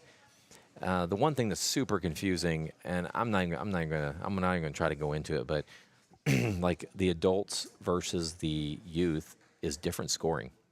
Really? So for compound, you get scoring off of your qualification round, you get scoring off of your average arrow count, and you get it off of your finish in the elimination rounds. Okay. Barabo scoring is I don't even understand. Like, you have to shoot this or this, and I mean there's different rules for them to be able to make it.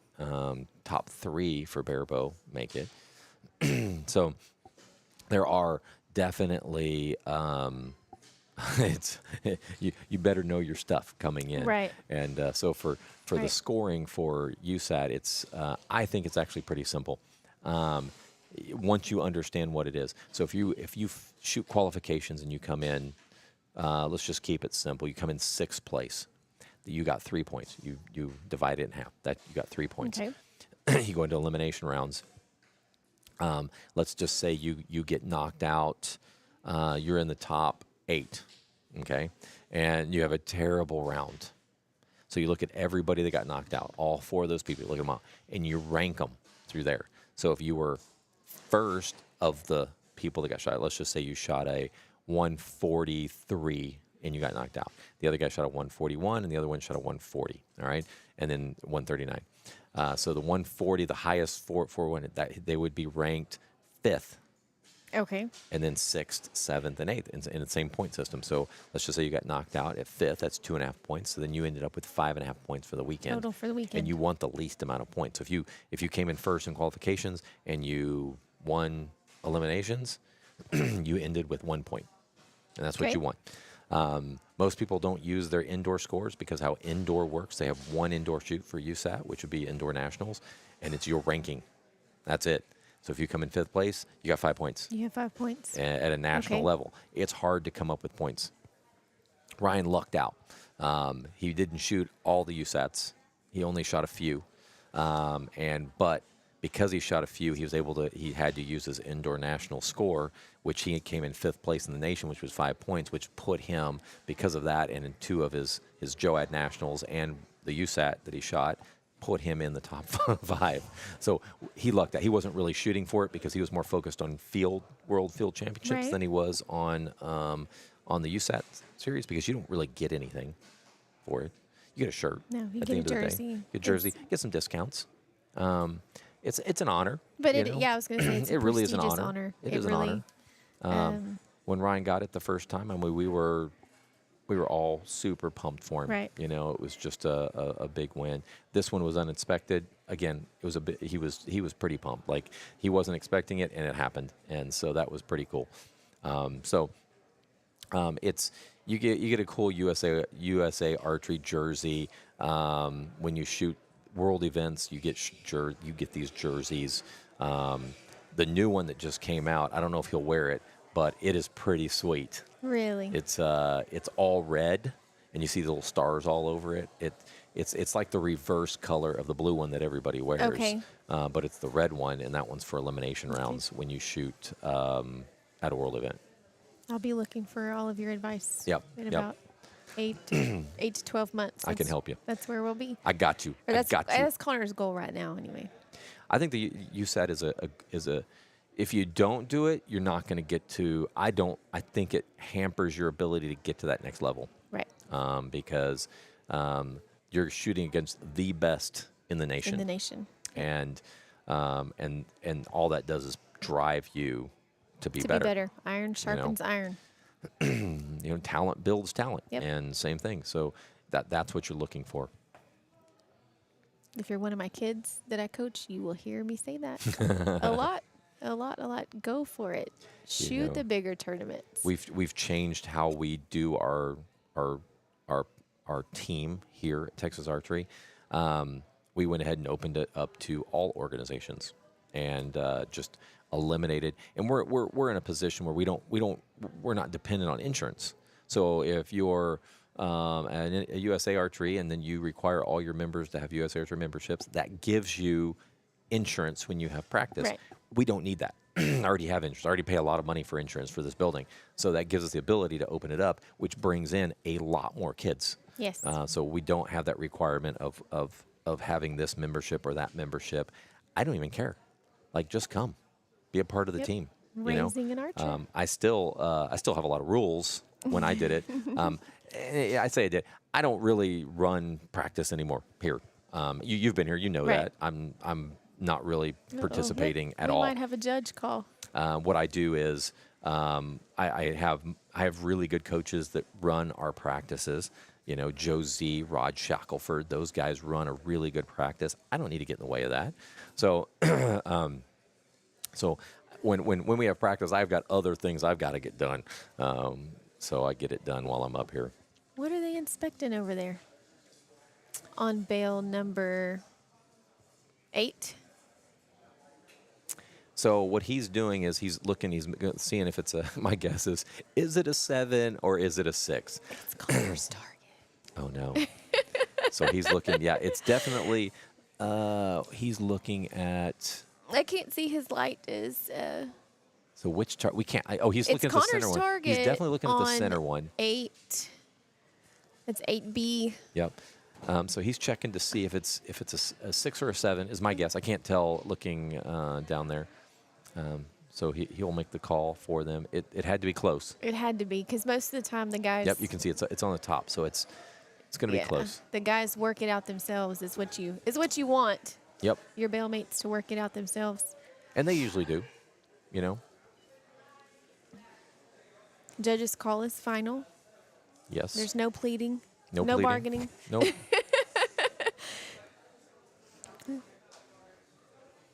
Let's see. So he got Connor shot a 34 on that one. So Woo, woo. I think I saw one out, so he must have called Okay. that one in. Okay. That was a good round. Good round for him. Good See if he round. can make up a few of those. And that right there shows too. You know, he was in the A position on the bail for the first half, and Yep. now moving down to the B position. Sometimes the bottom target is your sweet spot. I'm going to show you something cool. You may not know this. So Tyson Gannon is not here, and so I don't want him to show up. So what I do is just inactivate him. I don't delete him, so he's inactivated. So he's not going to show up for Okay. everybody for live scoring. Okay. Now, so if I look up There was 2 no-shows, so Jeremy didn't show. So I go ahead and I'm going to go ahead and do inactive for him as well. We did that because before you had to delete them. That's scary. Like, what if you delete the wrong archer? I don't like the delete button. Yeah, nobody likes the delete button. So it gives you the ability to inactivate the archer, and if you screw up, you actually can reactivate them back in. Okay. Let me go ahead and get back to the scores here for everybody. Go to our YouTube in a minute so we can see if anybody's. Oh, see how if anybody's watching on YouTube or anybody's having issues. Let's see. App is rocking it. Destination, we have 17 people watching on YouTube right now. Okay.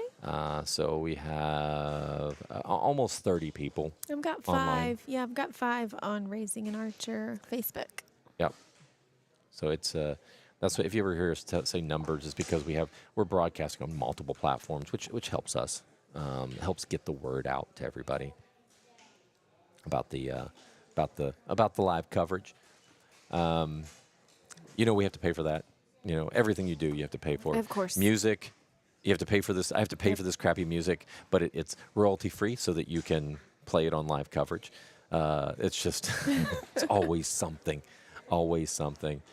Tomorrow is going to be such a good day for the 17U. I'm excited. That's going to be a fun group to watch. It's going to be competitive. It's going to be close. There's just not going to be a lot of room. No, and like I said, they're all buddies too. They're all excited to hang out with each other tomorrow. And the other thing is, the top 16 coming in, I wouldn't be excited about going against anybody. No. Like this isn't a small group. It's not like we've got 3 or 4 dominant archers. No, it is stacked. There is a lot of good archers, and they came from Dallas. They came from all over Louisiana. They've come from all over the place to shoot. Which by the way, I think is awesome. Me too. I think it's awesome. This is a non-sanctioned event. It's a shop shoot is what it is. Yep. Who runs a shop shoot that gets filled at 140 archers? 140 archers. So it's really, really cool. Not trying to brag. I'm just saying it's cool. No, brag. It's just cool. It's just cool. Let's see. Let me take a look here. No. Oh, crap. So in the app, too, I'm telling her, sorry, I'm getting a little off.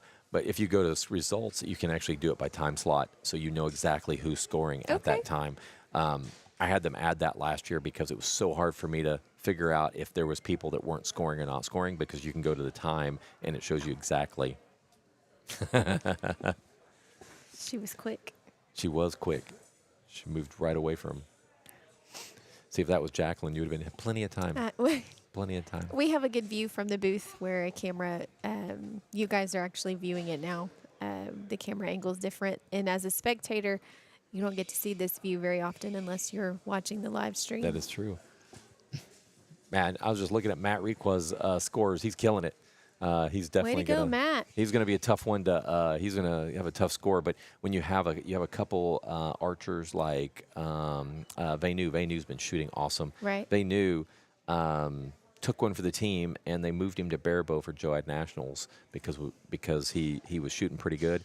He broke so many national records Isn't at that Barebow. awesome? It was so That's cool. so awesome. So cool to watch. So he's really come on strong. He came off Vanu shot Buckeye and came in 3rd place. Got bronze. So he is shooting really strong right now. You want to talk about equipment for those that are watching that Oh yeah, that's a good may point. not know barebow versus recurve? Why don't you?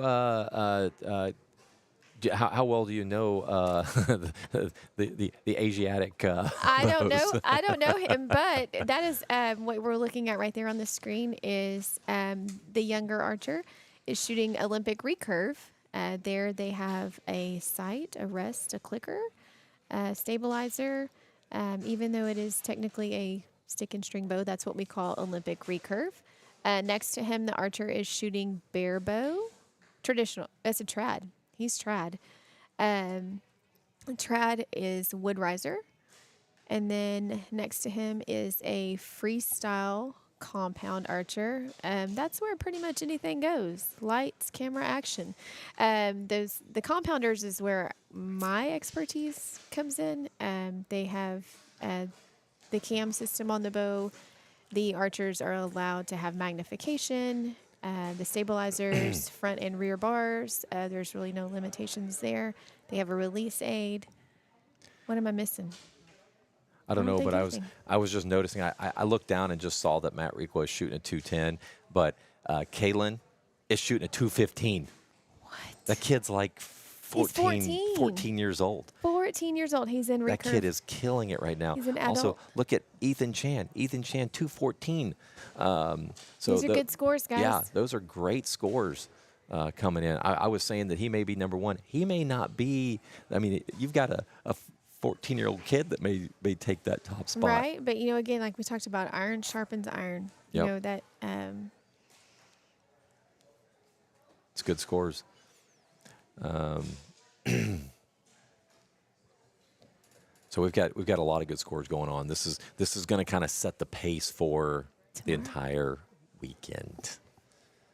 So we did change eliminations around a little bit. I really like the shoot up format, meaning, if you rank number one, you were number one. I felt like after we did it a couple times, I was like, you know what? I think even though it was, you earned that first spot and you shot first, like, you know what? I think they need to fight a little bit to get back into that spot. And so we changed it from shoot up to shoot offs. And they still have an easier path. Right. But you still got to step up. It's no guaranteed money. No guaranteed money. You cannot go in as number one seed thinking you've got it. Yeah. Because anything can happen. Yep. Anything can happen in archery. So that's kind of why we changed the format around, and I think that was a good move. I think it's going to be a good move. We'll find out. We'll find out. So it's fun. It's been it'll be a fun shoot off because I think that like U17, I think that's where it's going to be a lot of fun because man. you're going to have I can't wait. You're going to have 5-6 kids that it doesn't matter what place they're in. They all are capable of winning. They're all capable. And so we're going to see some kids that are in 6th place, maybe shooting for gold. Yep. That's what makes it exciting. U13 has a big group. Even the adult compounders, they've got close to 20 archers in their division as well. So, all these divisions, when you start pushing 20 people, now you're looking at payouts of, $500, $600, $700 for first place. That's real money. Yep. That's real money. And there's not many tournaments that you can go to that you can bring home that cash. Right. And did you see my big checks? Yes. I did. So I've done two things. Two things I think is awesome. Not to brag. Everything I do, I always do over the top. Just ask my wife. I don't do anything small. So we got these big checks. These big checks are for pictures. They're dry races. So we'll put the amount on there. They'll be able to take their smile, take their pictures. I printed off checks for them to take home. That's awesome. So the checks that they take home are awesome. They are awesome. I think they are. I think they look great. You'll be able to put your division in there. You'll be able to put all that stuff in there. And it's a trophy. Yeah, and they get to take it home with them. Next year, I'll probably pre-fill out a lot of the information. I didn't do this year because my ideas were just flowing too fast. I couldn't keep up with them. So I went ahead and said, you know what? We're going to go ahead and print off a check that we can just write on and then hand it to them. They can take it home. They can frame it. They can do whatever. It's not the big, gigantic. It's a big check, but it's not one that takes up half the wall either. The checks I did last year were big, and they were flimsy. They weren't really personalized. These are personalized. That's awesome. I want them to be personal. As you can see, we went ahead. We've even Texas Ringer numbers for the bales, so you can look down there and see that. I even put some of the archers on each one of them. There's Chloe on number 9. Yep. I'm not sure who's on number 8. That's Elaine. Okay. Recurve shooter. Okay. Is Elaine shooting on Elaine's bell? He might be. If he was, it was just a fluke. Coincidence. Just a coincidence. Again, if you guys want to see live scoring, go to eyesonscore.com. Go to live scoring. All the way at the bottom, I think, is where it is. You'll see the Texas 2024 Ringer. Texas Ringer. Yep. And you'll go in there and you'll be able to see the live scores. You just have to refresh the screen after each end to get those updated scores. And there you go. All right, let's take a look here. I say Connor's name every time first because it's the first one on the I list. know. Connor's 243, Adam Shackle's 241. I think that's going to be the story of the weekend is everybody's going to be so close there. Some of the other scores. It's going to be so fun to watch, y'all. Yeah. Even if you don't enjoy watching archery, eyes on score and the live broadcast makes it fun. Yeah, I don't know why that. I got to fix that. We have a TV screen that scrolls the scores, and it's not automatically scrolling. They Firefox updated and screwed me up. Like that was all I needed right then. Let's see how everybody is doing. So Sarah Kate for barebow adults, she has a 188. Videos on her right now. Is that her? Yep, that's SK. With Sanjay with a 186. This is going to be a very good group. We've got people flying in from all over the country to shoot this shoot for barebows. So we have some of the top barebows in the nation coming in Tomorrow, to shoot this. I'm going to have to ask Robin who our big wigs are. No, that too, but who our longest furthest away distance. Yeah, furthest distance traveler is. But we do have in the barebow trad world there was a lot of people talking about us. Yeah. A lot of people. Some of them couldn't make it this year, but we're gonna try next year. Maybe this will be their tournament, right? Robin and I have been talking about, building something special for our archery community, and she had some ideas. Like she even was like, "Hey, how about we do just a single string tournament? Smackdown. The single string smackdown." And she had all kinds of ideas. But what it really comes down to is I think that when you put a special target up there, you make it a special event, people want to come. Yes. And so Yes. this is the event that I think everybody's looking for that's different than anything else that's out there. This target face is target face that the Michigan State area uses. They didn't use it this year. From what I understand, they didn't shoot it, and they may be going back to it next year. When I saw this target 3 years ago, I said, this is our target moving forward. I've tried probably about 4 different styles, maybe 5 different types of tournaments. Never could get them to kick off. It's like you'd put in a bunch of, I had one called the Triple Crown, and you'd probably before your time. Maybe now it's probably your time, but you probably didn't care because it wasn't that exciting of a tournament. I tried. I did live coverage. I still did all that kind of stuff. I could never get more than about 20 to 30 people to sign up, and I would do it dirt cheap. I had a tournament that said if you are a first responder, you shoot free. And everybody else. And I said, if you're a first responder, if you have the top score, you get a buckle. And still, I didn't get that many people to come. So I tried all these things, and then when I tried this one, I was like, you know what? I like the idea because this tournament needs to be between outdoor and indoor. Right. Because the outdoor, you're still using still have your micros. You potentially still have your micros. Because our first indoor really doesn't start until the end of October. November, Houston and then Aggie. Yep. Yep. So you still have time here, so you could still use your micros here. Right. Right. It's in a good spot, like you said. Some bows are some of the archers are tuned for their micros. Others are gearing up for the indoor season, and they're switching over to the bigger diameter shafts. So it's a good warm up. Either way, it's a good end to the micro arrow season and a good beginner for your indoor arrow season. Yeah, absolutely. Let's see if the player cards work for us.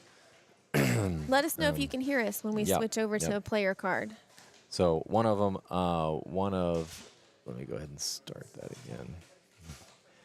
So let's go ahead and use, Molly McDonald. Molly. So Molly McDonald. Molly is one of my three daughters. Molly, I use her for a bunch of pictures because she's easy to take pictures of. we were laughing when we went to Canada. I was like, it's really nice that you brought your personal photographer here Right. to Canada, because they were just like, they didn't care about anything else but all the areas. And they're like, make sure you take the good camera. Like Right. her Right. and Molly, or her and Ellie were doing that.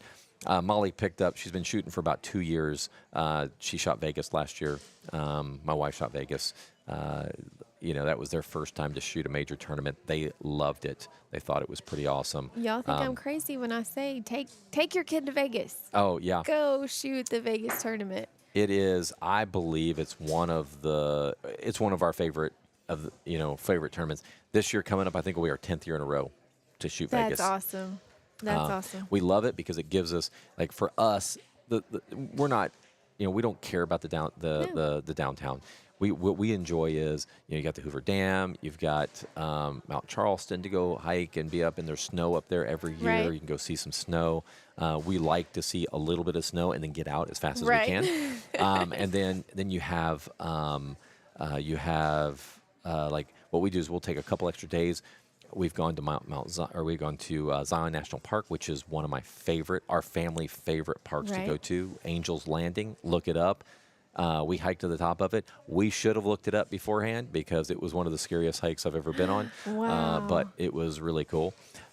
We have, what else? There's Bryce Canyon. There's just Lots there's of sightseeing so many outside sightseeing. of Grand Canyon is only 4 hours away. Last year, was it last year? Yeah, last year after Vegas, we decided to hike to the bottom of the Grand Canyon, and it was my 50th. That's So awesome. we hiked down there, tent camped down there for a couple days, and then came back. Not the smartest decision of our lives. No, because a winter storm was coming. It was in. cold. It was cold. It was snowing when we left. It was nice down there. It was decent down there. Right. Still, it was 32 degrees down at the bottom That's at night. crazy. And my little one and I, we were in a tent together.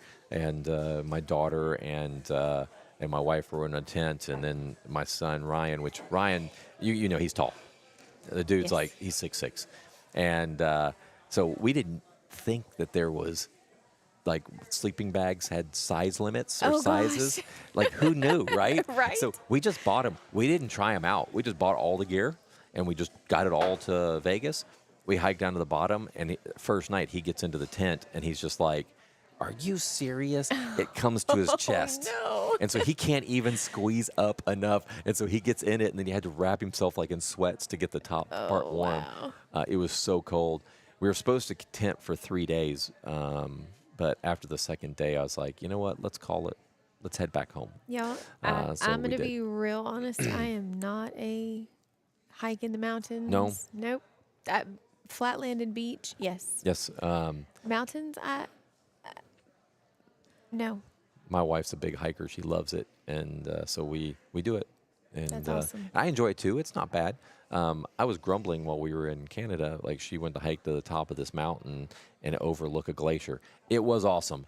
Yeah. It was a rough hike. Like, I had to take multiple breaks. I was sore for 2 days. Like, I wasn't built for that. Yeah. It's like for the Grand Canyon, we hiked to the bottom, and there's some people that took some donkeys down there, or mules down there, sorry.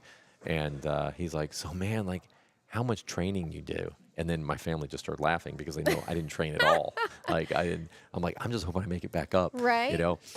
So that was always the joke that we didn't, we don't train. But you know what? I was an athlete. And I know that you can push yourself to sure. do whatever you want. And so I was For like, sure. I'll make it. And I did. I made it. It was rough, though. I can tell you that sure. much. We squirreled on that when we were talking about Molly, then went on to Vegas. And Oh, we did, But- yeah, Molly. And we haven't even switched the camera off of, or the image off of her. But she's done Vegas. She ended up, she was hilarious because her old plan was to beat her mother. And it took her on day 3 to catch her and pass her. But she shot great on day 3 and ended up coming in the top in her division and won $100. And All she's right, just Molly. like, this was awesome. She Yep. loved earning that money. And then her hobby was, spending her husband's spending money. her hubby's money. That's what she does, and I'm just like, she's not spending my money now, Right, so that's off your good. payroll. That's good.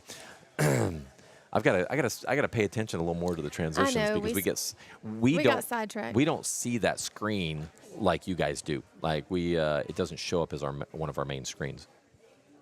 So we forget that it's up there. Let's see, who else is down there? Johnny Lass.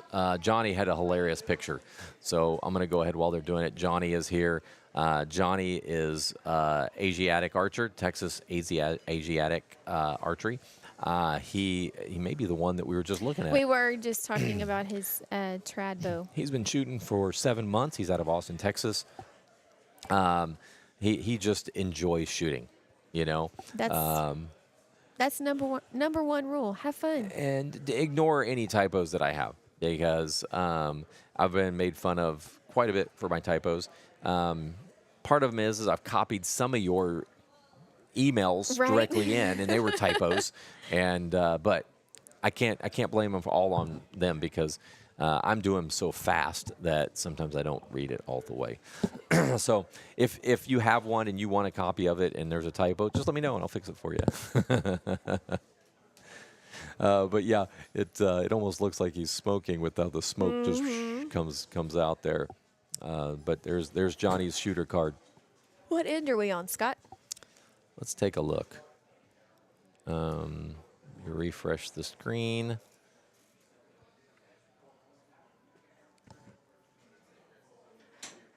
Three more ends. That was end number 9. I don't know why this thing is not starting back up right here. I'm gonna take a quick little break here. We'll play a little music for you while we're waiting.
All right, we're back. Oh, look, I've got some friends watching. Hello. Rachel and Mr. Glenn Scott. Mr. Glenn Scott. That means, he'll be here tomorrow, probably. I'm guessing he'll be here tomorrow. I think, yeah. I know his son's going to be here. But I know he's running a new shop, so I guess he owns a new shop that's And out it's in deer season. Yep, and so that keeps everybody busy. Rachel's from our Victoria area. Connor's Gigi is watching. GG. Mm-hmm. We've got there's a little over 30 people watching right now. So there's got a good number of people tuning in. So that means that just tells us, I used to say if there's only 5 people watching, I'm good with it, right? Because I do like to talk, so it just makes it keeps me out of being down there and messing with people. Just allows us to be a spectator from up here and watch, Let's look at that recurve group. That group has been fun to watch. Sarah Kate, just you'll see Barebow right now. Sarah Kate's at 209. Sanjay's at 208. Those are the top 2 in the division right now. For 13U, we have Elaine and Ellie, 219 to 218 right now. All right. That those were the 2 that shot off for the finals last year and came down to a 1-arrow shoot-off. A lot of fun to watch. I love it when a gold medal match comes down to, doesn't matter that you shot 60 arrows and then you have your elimination round, so you're probably 90 arrows in, maybe more, and it comes down to 1 arrow. Right. 1 arrow. 1 arrow. Like Like we didn't have to Sometimes the shoot kids- anything. You just walk right, up there, just just one shoot the arrow. one arrow. Shoot the one Sometimes arrow. the kids though look forward to the shoot offs. Yep. Not the winning. I mean, not necessarily the winning part, but just like, man, that's a goal. Let me get to the shoot offs. Kalen, 281. This kid is On fire. is shooting amazing right now. He shot a 34 on. What target in is he 8. on? 3C. 3C. 1, 2, 3, A, B, C. He's on a single spot. Bottom. He's down low. Bottom He's stepping left up right on a now. single spot. Yep. There we go. So Can we zoom in on his target? let's zoom in. Keep going. Keep going left. There you go. Oh, nope, too far. Right there. Okay, good job. Good job, Jacqueline. Good job. Not Jacqueline. Jacqueline. Oh man, I can't believe I screwed that up. I just disrespected Jacqueline just then. Hopefully your mom's gonna not hate me after this. That's a good looking target. Yep. Yep, good looking. Wait a minute. No, he's top. He's A. He's shooting the 5 spot? Yeah, he's shooting Oh, the so 5 he spot. started on 3C. Yes. So now he's moved 3A. up. He's That's moved- right. During like, halftime, we switched. Yep. So he's on the 5 spot. Can you Yeah. zoom? Can we get closer? Can you get closer? Can you get closer? Man, look at that. There we go. That is phenomenal. Good shooting There you go. the- Ah, yes. for the recurve. Good shooting. I mean, 5s, That- 7s, yeah. 6s, and That just little a few bounce, if you can 5s. believe that, that is when the targets hit the wall, it bounces all the way down the side of the wall. Of the wall. And then comes back up to the center and shakes just a little bit the building. Just nuts. Kalen, I think you pronounce it Kalen. I think that's what I was Kalen? told. I'm sure they'll correct me when we're done. We'll have to ask them to make sure. That Yeah. way we have it right for shoot offs. Yep. Jonathan Lass, trad shooter with 154. So he's kind of setting that number. And Right. so we'll see tomorrow. We've got some really good. I mean, we have Stacy Carmichael coming in, one of the top in the nation, if not the world. You have just got so many good shooters coming in. Stacy was in the finals last year, or the semifinals, finals. One, I don't remember. She was on the platform. That's what I remember. So a lot of fun. A lot of those. It doesn't matter if you're male or female. It's a fight. And I've always said that I believe the female are actually better shooters than the male. The difference is males will spend whatever money they have to beat the women if they are getting beat. They'll do what they have to do, and the girls don't seem to care as much sometimes, I lost my feed on Facebook. I was trying to get it back. That way, if I had Is any it working? comments, I think Okay. so Yep. now. Yep, it's working. It froze up a minute. Well, we had to.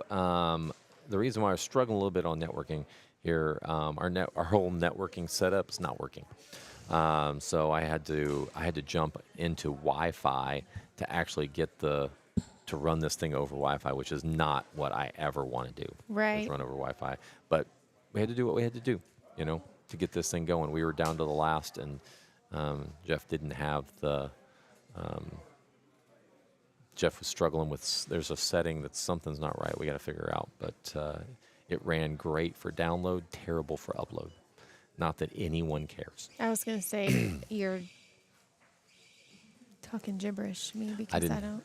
I didn't it's have foreign. time to clean up all the arrows down there. Somebody had pulled one of the where the numbers are. Somebody had pulled one of those out of the wall. Oh. So we had some cleanup to do to get this place ready. This is normally our 3D range, so there's a lot of arrows that hit that underneath the targets. So we are doing great on time. So we're coming into this is a 10th, so we've only got 2 more ends, and 2 more ends, 10 more arrows. yeah, we may be out of here. We'll be out of here a little after 9, if that. That'd be nice. Thanks for the live stream, says Alton Pinto. You're welcome. Thank you. Y'all are why we do it. Alton, what do you think? Your son made the targets, the bales. He's number 8. And I think, what bill is he shooting on? I can't tell. He might be on 8. Remember we talked about that? You know what? You know what? We can just look it up. He's on 2. He's way left. Yeah, there he is. I see him yep, now. I see him. So up here, our perspective is different because it's reversed. Right. Reversed on the camera. So it gets confusing on where everybody's at. There's Ethan Chan. He's putting up a good number, so he's going to have a good number for the recurve shooters tomorrow. He'll be the rabbit. He'll be the one everybody's going to want to catch. He's an excellent shooter. Let's see. You know what? I haven't even looked up Molly's score. I should probably look that up. Let's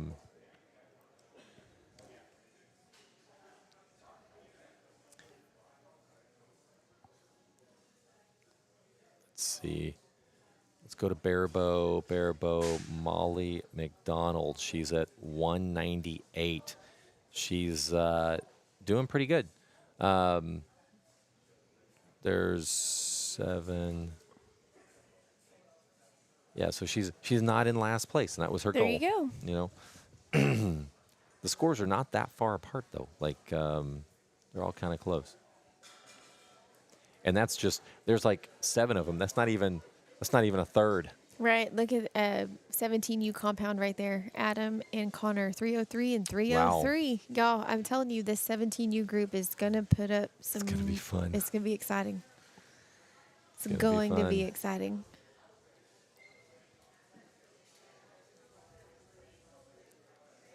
Where's Ryan at?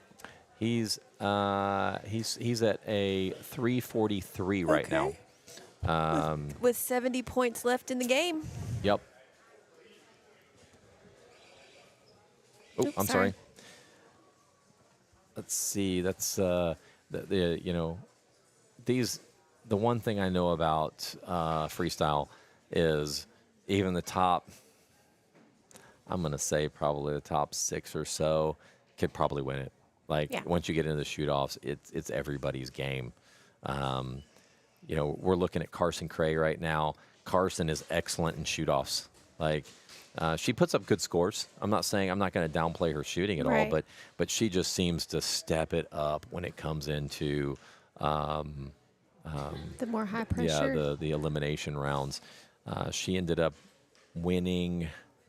What was that? Was that SoCal? Was that no? It was Buckeye class. I think it was Buckeye. She ended up winning Buckeye, and it was a fun shoot off. We watched it live, so it was a lot of fun to see her. I'm always, especially when you know people, it's always a lot more fun to watch them. And when you're in this archery community, you do get to, meet and know a lot of people. There's Sarah Kate. She doesn't like to go by her legal name. It's SK. So if you see her, I'm sorry, not legal name. She doesn't like to go by her government name, is what she told me. She likes to go by her SK. Go by SK. If she's here early, it might be hard to keep her off of the mic because she likes to talk. You won't be surprised if you find her up here, and I'll let her take my spot too. Oh, it's acting weird too. Oh, another one of the cameras is acting weird.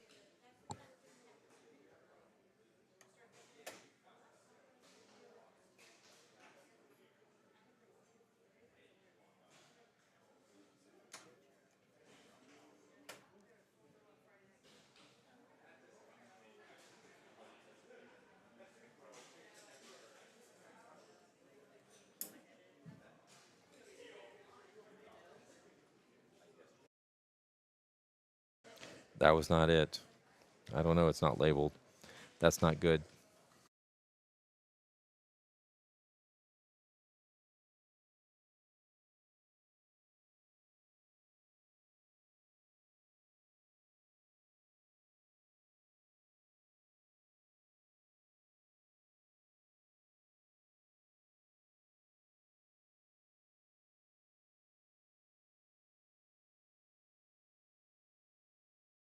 I don't know which camera that is, but it's what happens is like I said, our network's acting a little funky right now, and camera 1 and camera 2 are are actually labeled, but the other one is not. What is that one? It doesn't have. It doesn't have a No, label. it's got to be. It's going to be one of these. I thought it was going to be that one, because there's 1, 2, and I did that one. PTZ. Keys. I don't know. That's a Jeff question now. I don't even know which one it is. All right, sorry, I got a little distracted, so we'll have to just we got one camera that's not working. We may have to go down there and manually. We've only got one more in, so One more we in. can deal with 2 cameras right now.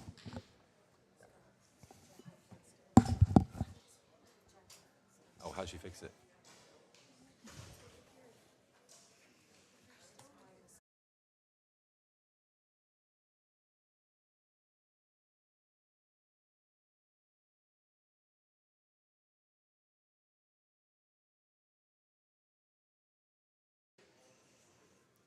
I just got a notification that Mark Smith is watching. Hello, Smith family.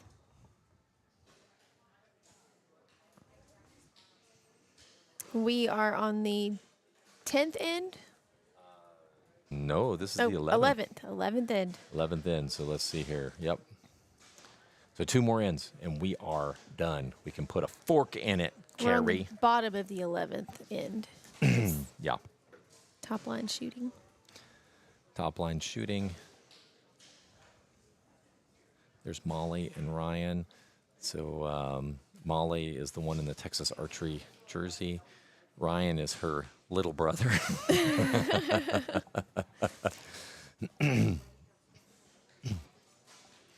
Molly, like she is. All my kids have their. It's like you have this different type of relationship with every one of your With kids. each one. And my oldest, her and I are just, our sense of humors are just alike. It just irritates everybody. Her and I are just too much alike in what we find is funny, and that we can't stop laughing. Molly is she's fun. She's just such a fun person to be around. We have just such a good time. Like she said she was coming to Canada with us. She told her husband, sorry, going to Canada. And I'm so glad she was there, because she just brings a whole nother level of fun when she comes. Ellie is our social butterfly. She knows everybody, and she is friends with everybody. Everybody, yes. And she is and I think people like to be around her, so because she's always has a crowd around her. Right. So it's just and she's does not shy at all. If tomorrow, if I said, hey, did you want to do live coverage? She's like, heck yeah. Oh, fun. So she loves to be a part of that too. Girls change the dynamic, I can tell you that much. Adds a little more drama. My wife's just like, Ryan is so drama free for the most part, just so much more laid back. When you've got, at one point we had our girls in high school. We had an exchange student that lived with us for a year. Oh, fun. And her name was Jill. And so Jill stayed with us for a year. So we had 5 girls in the house. In the house. And Ryan and I just would hide out most of the time. And so I was like, after that, I love Jill. Like, we all love Jill. We still communicate with Jill. She's 26 years old now. So it's been 10 years since she lived with us. She came in town last year she came in last year with us, and to hang with us and have That's a good time. good. Just so good to see her. She came in a lot. Comes in until COVID. She was coming about every year to be with us. Then 2 years later, Molly says she wants to do it. And so we have Joyce stay with us. Oh. And Joyce stayed with us for a year. And Joyce, she just became like, Jill was a fan, like she was a friend. Like, she was a friend to the girls. They watched movie night. They had all this stuff. Right. Jill was more of a sibling. Her and I got along really well. she even referred to me as Dad. Oh, You know, that's sweet. and she still does. Like she came in town last year too to stay with us, and it's always fun having those girls back in. And it's even though it's been 10 years, 8 years. You'd think it would change a little. It doesn't. Like They're still since your they kid. lived, They're still your kids. Yeah, we called them our exchange daughters because they just became so much a part of the family, and we just loved having them. I decided I don't want to do it again.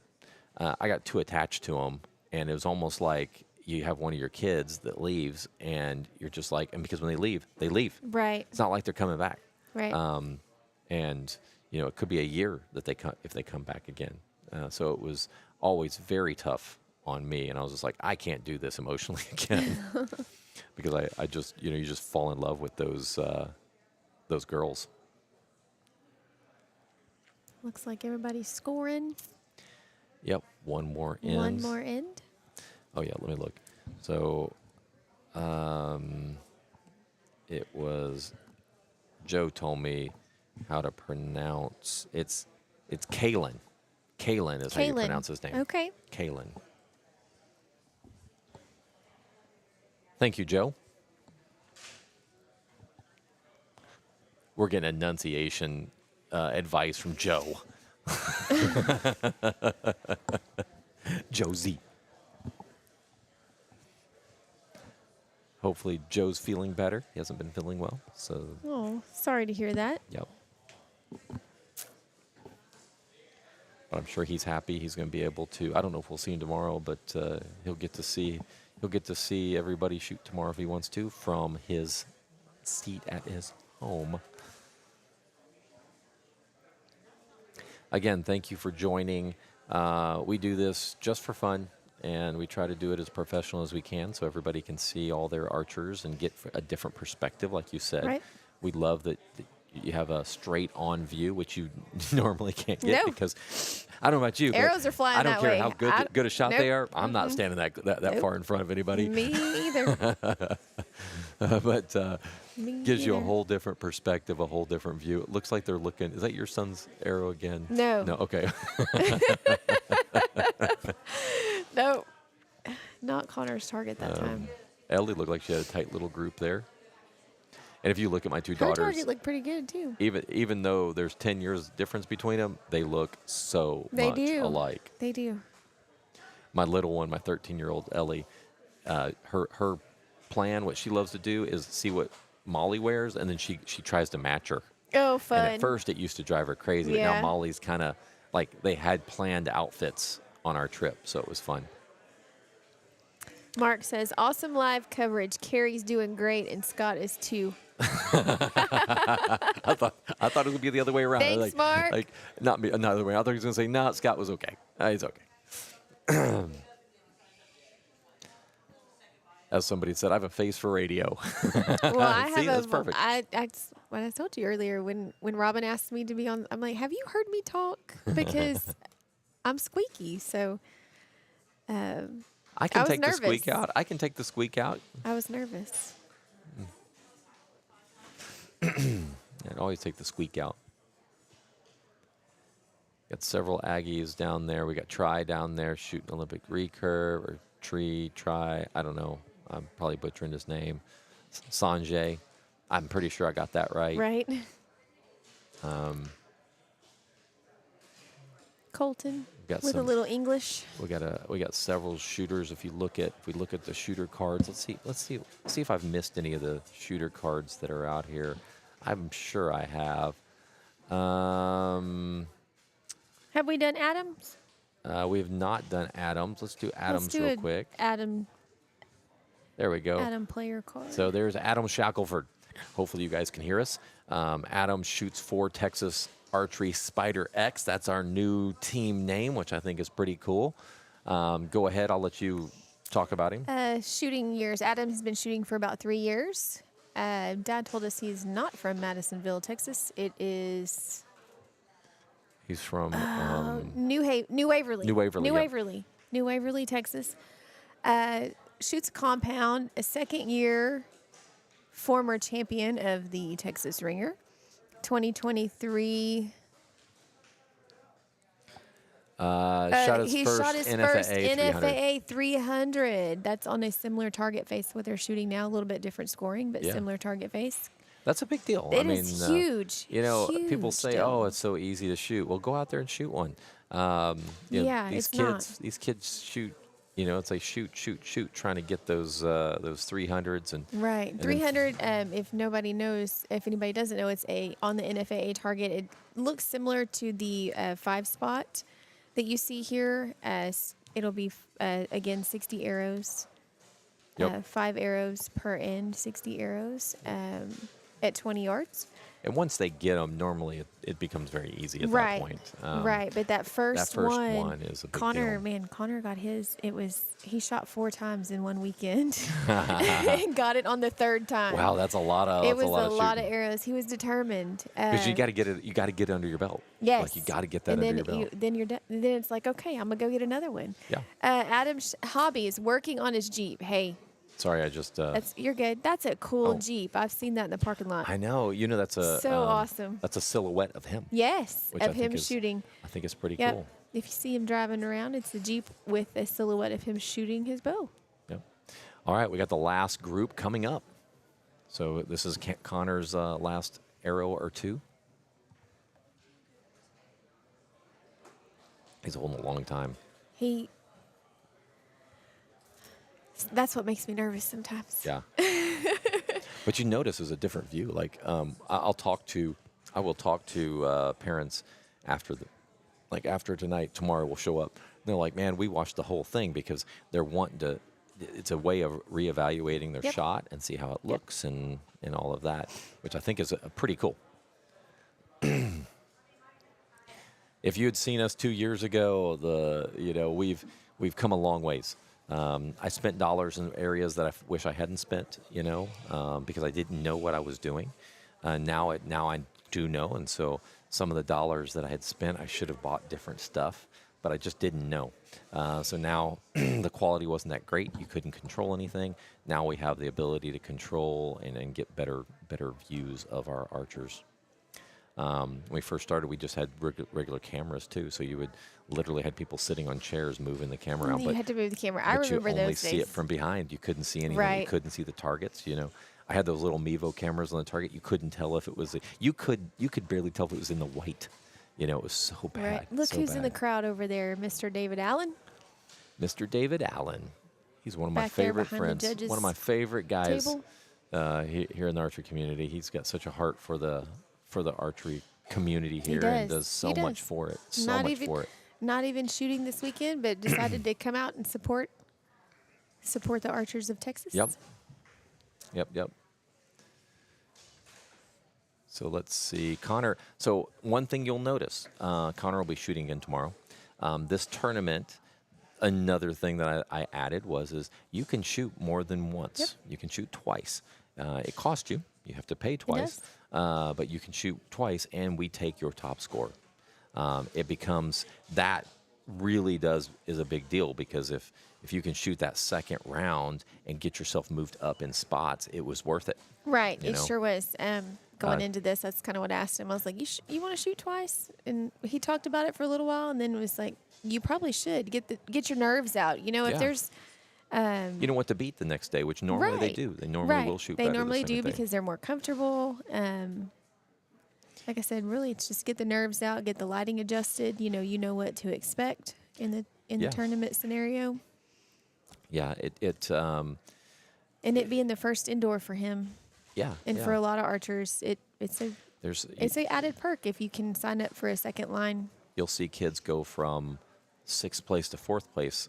That's a big deal. Big deal. That's a big deal because of who you have to go to in the shoot off. Yep. So I think that we may see once people start understanding that piece of it, they may actually sign up for more spots. Right. And that makes it more important that you get signed up earlier. Yep. So you don't lose spots.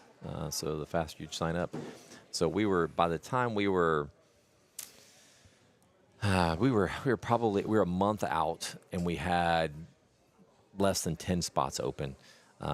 We actually did sell out at one point. So we were sold out for probably about a week and a half out. We've had a few people drop, and then those spots open up, and we have people jump in. So it's been back and forth a little bit. Is your camera still on the player card for Adam? Oh, is it? It might be. Oh, crap. I have got to. Oh, my word. Thank you, people. It's okay. I've got to No, use I it. had So this is my- a new feature that we've done. Right, right. My phone timed out, and I went to open it back up. Adam was still there, so You're we like, apologize for that yeah. if you missed the Archer's last end. My bad. My bad. The one person I don't think we talked much about was Randall Chestnut. Randall Chestnut. I think he's the last one on the list. Okay. I'm looking through there. So, it's kind of cool. Like, he sends it to me. His stat is he's a father. He's a father. I was like, okay, that's pretty cool. Yes, it is. Outdoor enthusiast. He's a podcaster. He loves archery. So I'll give you a little insight on Randall. So Randall shows up at the shop a couple years ago, never shot a bow in his life. And he decides to buy himself one of these Matthew Mission bows. Shoots it for a while, then realizes that he loves the sport. And he just starts buying more and more. He buys himself a target bow. Then he upgrades to another target bow. He loves his champagne target bow. It's pretty. Yeah. So he is really fun to be around because he comes and goes. Since he's an outdoorsy kind of guy, he lives here for a month or so, and then he goes to Colorado and lives a month Oh, there. wow. Him and Tony.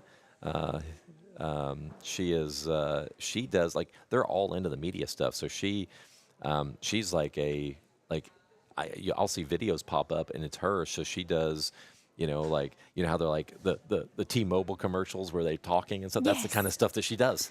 Oh, that's neat. Yeah. So she does that. He does a lot of media. He has his own business that he runs, and so he gives him the flexibility to it's a digital company, so he Right. can work remote from about anywhere.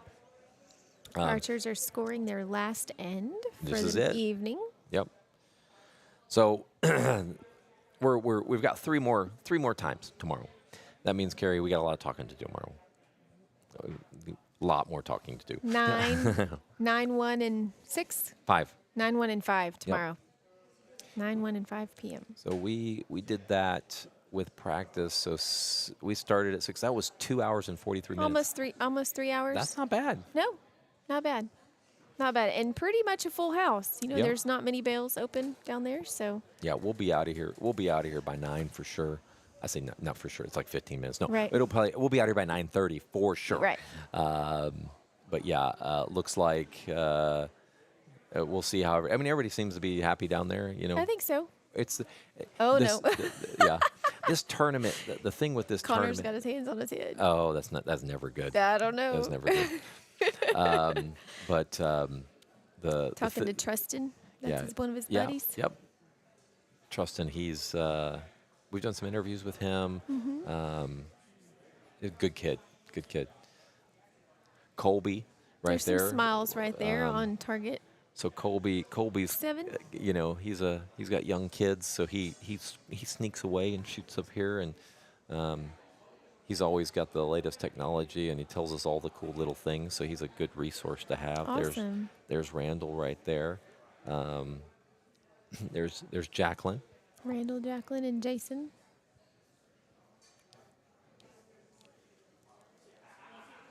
We've got, let's see who's coming up here. That's Billy Cook. There's that Kaylin and Sabrina Harrigan. You know what? Let's look at some Let's look scores at- here. yes, Let's for go back sure. here. You know what? I was on the wrong camera again. Golly.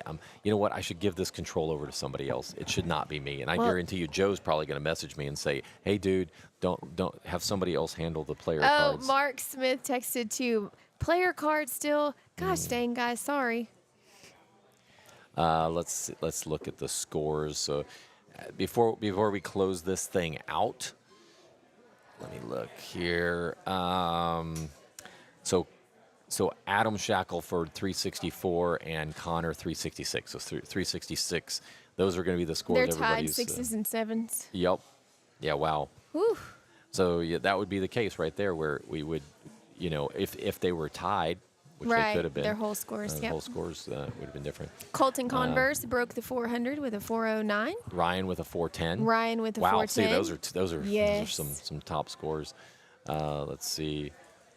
Ryan the second half, he couldn't get that 35 in. It's a tough score. I mean, it starts playing with your mind a little because It sure does. you can't go for that X anymore. Colton shot really well too down to the end. Let's see. Those are some stout scores. For sure. When you hit, that means there was only there was only out of 60 arrows. There was only 10 out of the X ring. 10 out of the X ring. 10 and 11. That's pretty stout. Brandon almost hit that 400 at 295. Still, like I'm saying, when you get to that 400, you're shooting a really good round. Right. Let's see. Sanjay 285, SK 271. So those are going to be There you scores. go. But not to downgrade those scores, but we got some really good archers coming in tomorrow, Right. so we're gonna Right. see how that all plays out. Ellie broke the 300 Ellie mark. broke 300. Yeah, She was so just up here. She shot a Congratulations, Ellie. 302. Good job, Ellie. Let's see what she shot. Wow, like her she finished 30, 27, 27. Okay. That's pretty solid shooting. So that puts her. She's in first place right now. Those are going to be the 302, 298. Those are going to be the scores to chase. Right. Those are two really good scores. Let's see. We've got Kaylin, a 373. That That's is so awesome That is for the killing recurve. it. That is killing it, Kaylin. Very impressive. We need to do an interview with him. We Yes, can catch him We'll have to get him. on Sunday. Yep. We'll have that interview booth hopefully working then. We Okay. have a whole booth. The network is part of our problem right now. I say we could do the interview if we wanted to. It's just I guess we could. We don't have to do it today, but I think we can make it work. Ethan Chan with the 360. That will be the score to go after for the U17 that was recurve. 17U Bow Hunter. You got Trustin with a 328. So that will be the score that everybody's going to be trying to beat tomorrow. Jonathan Last with a 199. I don't know if that's going to hold up. My guess is it won't. I don't know. We've got some really good trad archers coming in. That's 2 of the 30. So there's Right. still 28 archers, 28 archers to left come. to shoot. So it's going to be Amy is asking, how did Molly do? Molly. Let's look here. Molly. Right there. She shot a 240. 240. She's not going to be happy with that. I can tell you that much. What did she shoot last year? Let's look. Let's look what Molly shot last year. Let me look her up. Molly shot a 252 last year. So she actually shot worse this year. She's not going to be happy with that. Not at all. But, again, if she can make it into the top 16, Right. you know, Then she'll be she'll be good. she'll be good to She'll go to be where good to she go. can work her way back to the top. Yep. Let's see. Sanjay did put up a pretty good score at 285. But again, this is only 7 of the 28, 20, yep. 29 that are shooting. Yep. Jay You can Bennett. find all of the scores on Eyes on Score. Yep. Jay Bennett. If I just see that name, he shoots every event that we put on. Love seeing him here. Elise Chan is sitting in third place with a 279 in the 13U recurve.